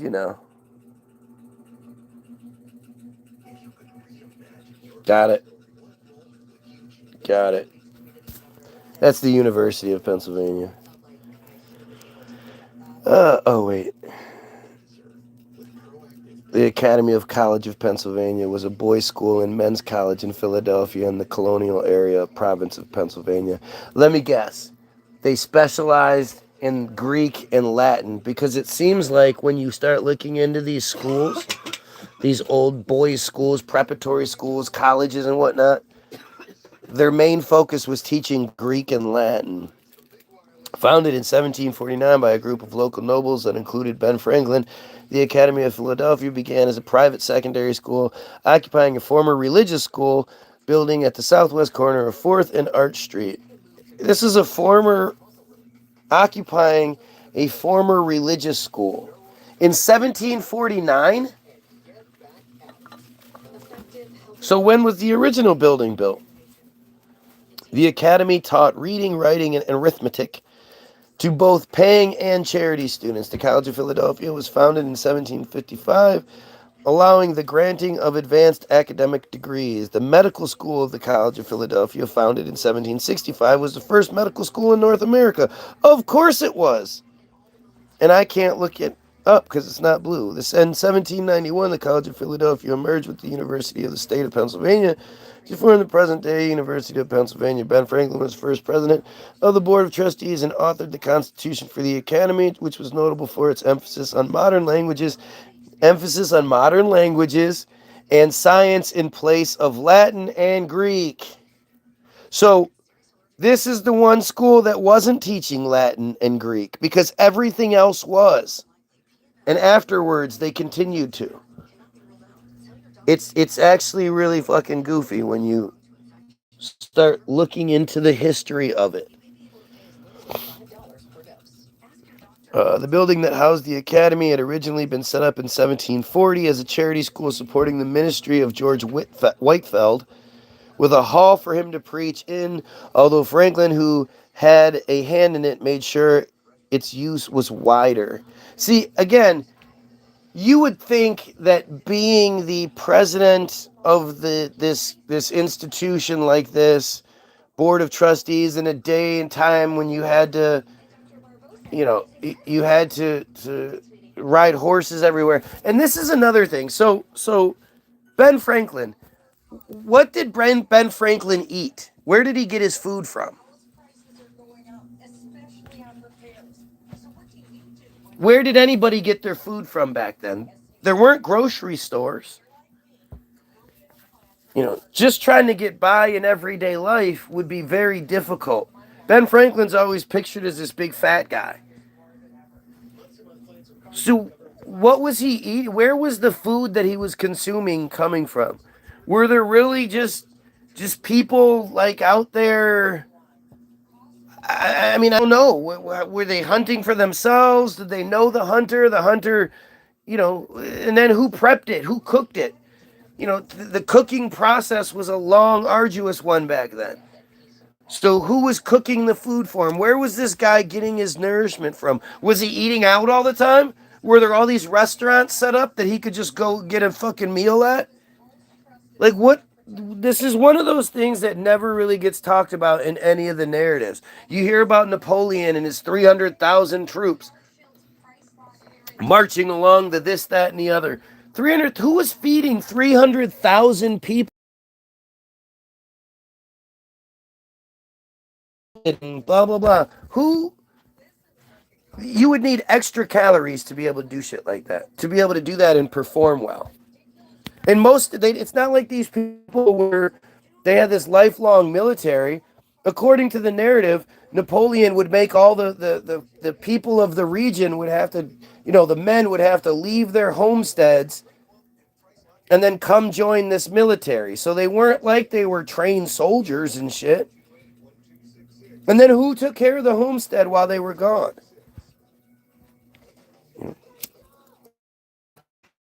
It is fucking cold.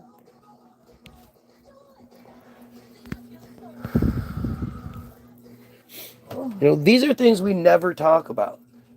But it's a necessity. I mean, this isn't something that can be ignored. They had to eat. Where the fuck was Ben Franklin getting all his food from? Where if there were restaurants, how did the restaurants work? Are you telling me cuz they'll be like the weird pictures and shit. So what? These people just had a whole bunch of candles and shit lit, and people would come in and there would be a waiter and a cook. Like, what are we talking about? A bar wench, yes. It's actually not what it was, because they don't, they just don't talk about it. There weren't restaurants like that. You couldn't just go. A restaurant could not exist like that, right? What would you offer? A plate of food. But there was no refrigeration. So they were making at the moment. Yeah.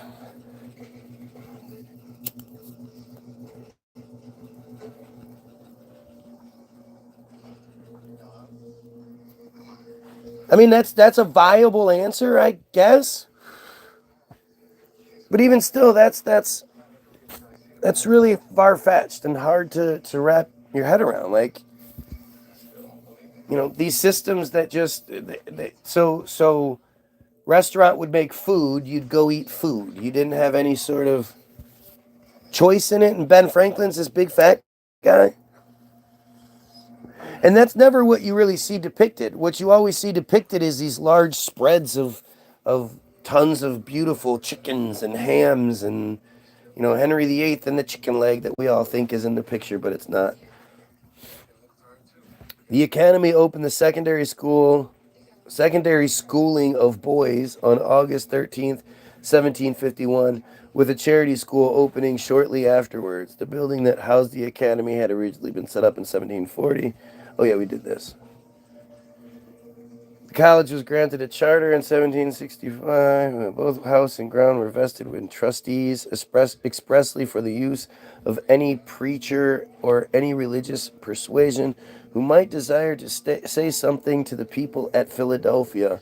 The design in the building not being to accommodate any particular sect, but the inhabitants in general, so that even if the Mufti of Constantinople were to send a missionary to preach Mohammedanism to us, he would find a pulpit put at his service.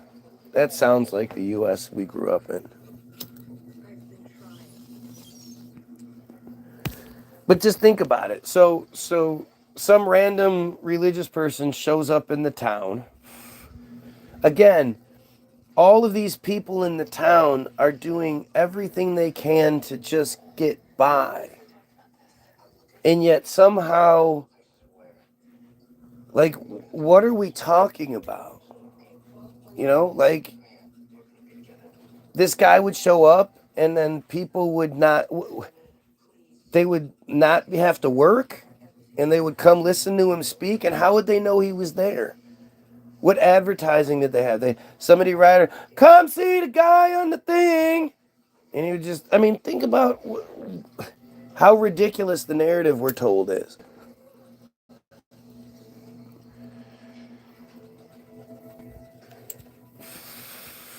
I'm not going to keep going. I'm done. I'm so tired. This is a long one, and I didn't want to do this for this long. Besides, it's Ben Franklin. It's way too much to do without it being its own thing.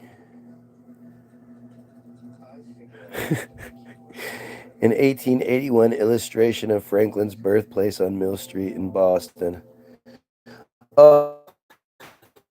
So this was the house that Ben Franklin grew up in, the one on the top. And then that's the building that's there now. So in between the time of Ben Franklin's life, somebody decided to put up this beautiful old world building. A photograph of Ben Franklin's birthplace in Boston commemorated with blah, blah, blah.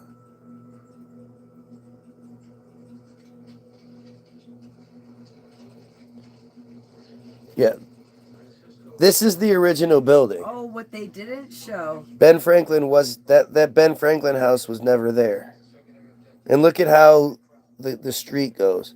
The building goes way lower than you think it does. What they didn't show on the news last night was the entire stadium booed him. I knew that was going to happen. I was wondering if that was happening because it didn't sound right. And I thought, I was wondering if that was what was happening. Yeah, that's what I would expect.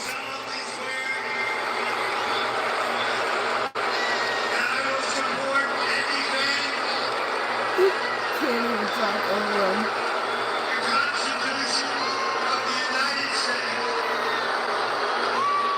Yeah, Donald Trump was absolutely humiliated this weekend when he attended Food the was game payers between very the quickly, Detroit exactly. Lions and the Washington Commanders. The What's up, entire dude? crowd Lunch was break. booing him and flipping him off. Watch this. That's why they didn't show it.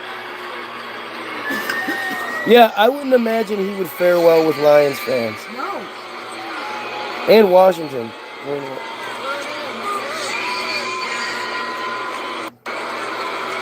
You can see in this freeze frame, you can see a Lions fan and a Commanders fan giving the one finger salute to Donald Trump. Nothing unites the country more than our disdain for this moron who's currently running our government. As of today, we're now enduring the longest government shutdown of all time. That is awesome. I love it. I want to see if that was Trump booed at Washington Commanders game. Let's see. Yeah, this wasn't what was on TV.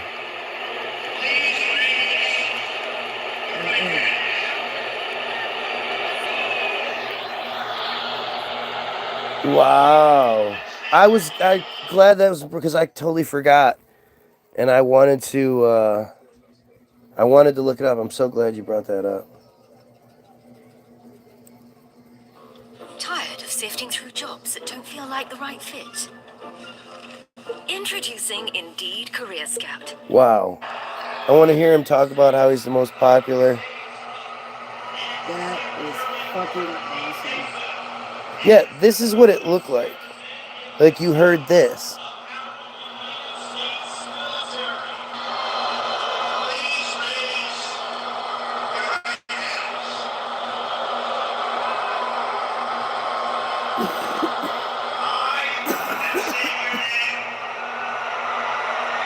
What's he even saying?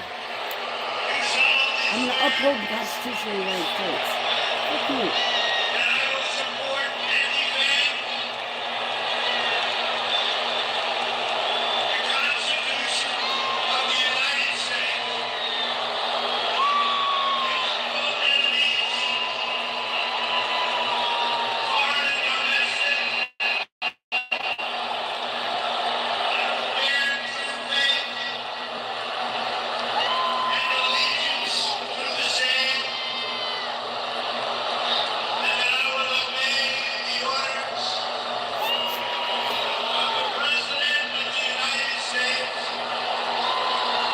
The booze got louder. I will obey the order.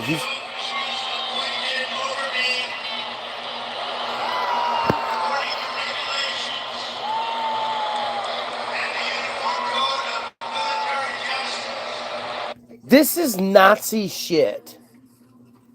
Do you not see what the fuck is going on here? We're supposed to be raising our right hands and making this pledge to the President of the United States right now. That's what he's saying. That we're supposed to pledge our allegiance to the Constitution and to follow whatever orders the President tells us. That is so fucking nuts. Like, show me another president doing something like this. Interrupting a football game I hate him. to try to force a He's despicable. really, really fucked up pledge of allegiance to him. And the thing is, if you stand for the Constitution, that's not following whatever orders the president gives you. The Constitution, the reason we have a right to bear arms is not about protection from each other or so we can eat food. The right to bear arms was to rise against a tyrannical government. Because if you look at the history of everything, the only time real change happens is when the establishment starts getting shot. Starts being taken out. Every time then we get revolutions and we get, we get the changes that supposedly happen. Now, I'm not saying I believe history. I'm saying that's the narrative that they give us. And this is one of the craziest things. Like, this is wild.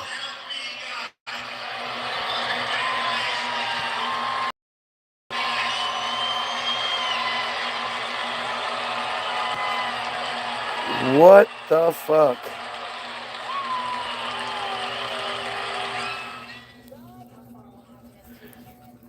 Wow, that is some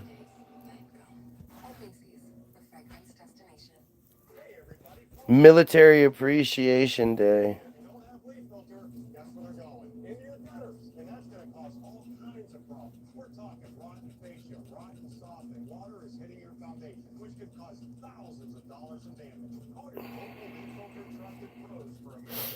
Well, I was wondering if there would be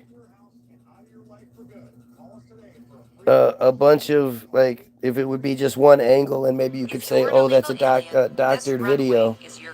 No, there's lots and lots of videos.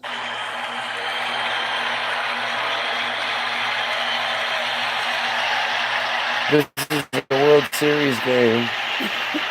This is, again, not what we're showing. Oh, wow.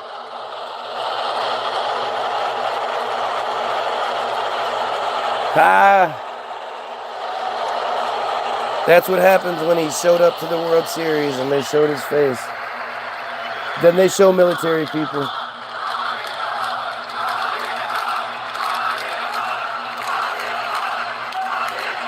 I can't hear what they're saying. Is it fuck you, Trump? Here's a fun game. See if you can pinpoint the exact moment that Brian realizes the Brian Tyler Cohen. Look at his pouty face.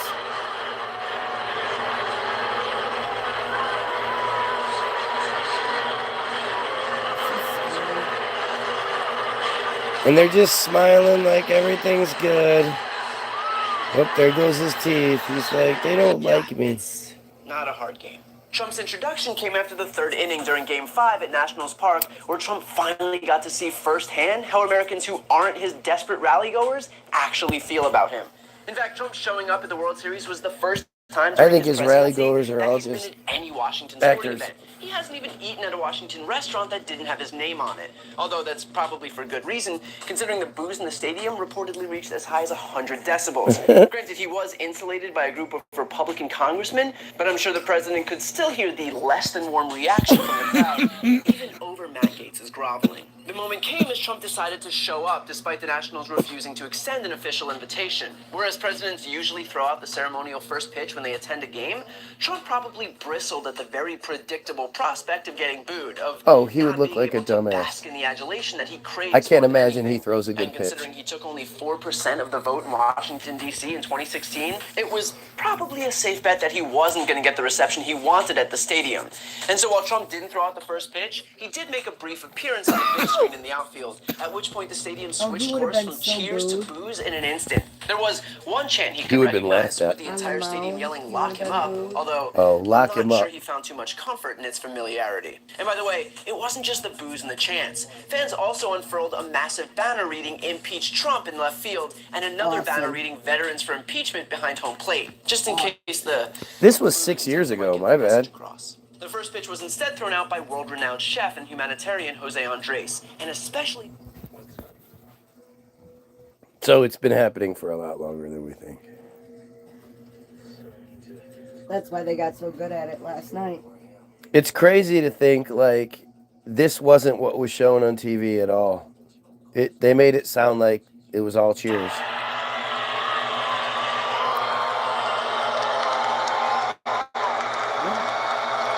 I was waiting for the boos and I didn't hear them, and I figured they just muffled them out. And so enough. Are they booing or saying boo earns? I was saying boo earns. Please raise your right hands and pledge. This is so fucked up, it's getting overshadowed.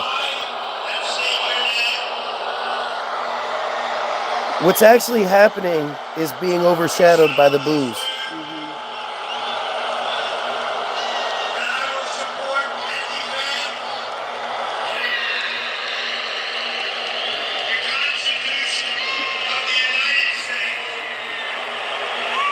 There's no way he doesn't hear that.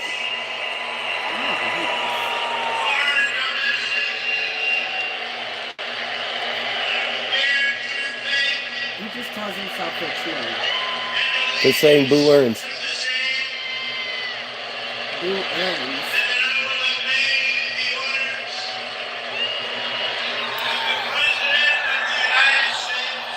And I will obey the orders of the President of the United States.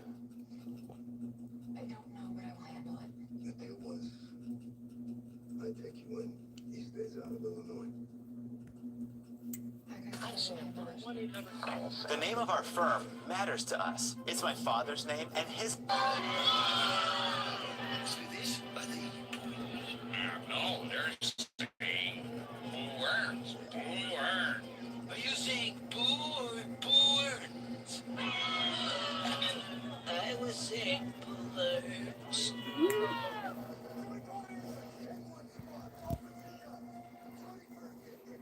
Anyway. Wow, that was awesome. Great way to end it. Oh, look. And just at the same time, the admitted pedophile friar piece of shit shows up, Cody. Cody Cohen right there. Cody Cohen. You know what I think? Go chocolate. Thank you very much. Go check out the links in the description, all the receipts. Definitely go watch Hollywoodism, and definitely go read the Israel Hayom Bottom of Darkness article. The rest of the links are just fascinating pieces of information that they're official. They're no conspiracy theory about any of it.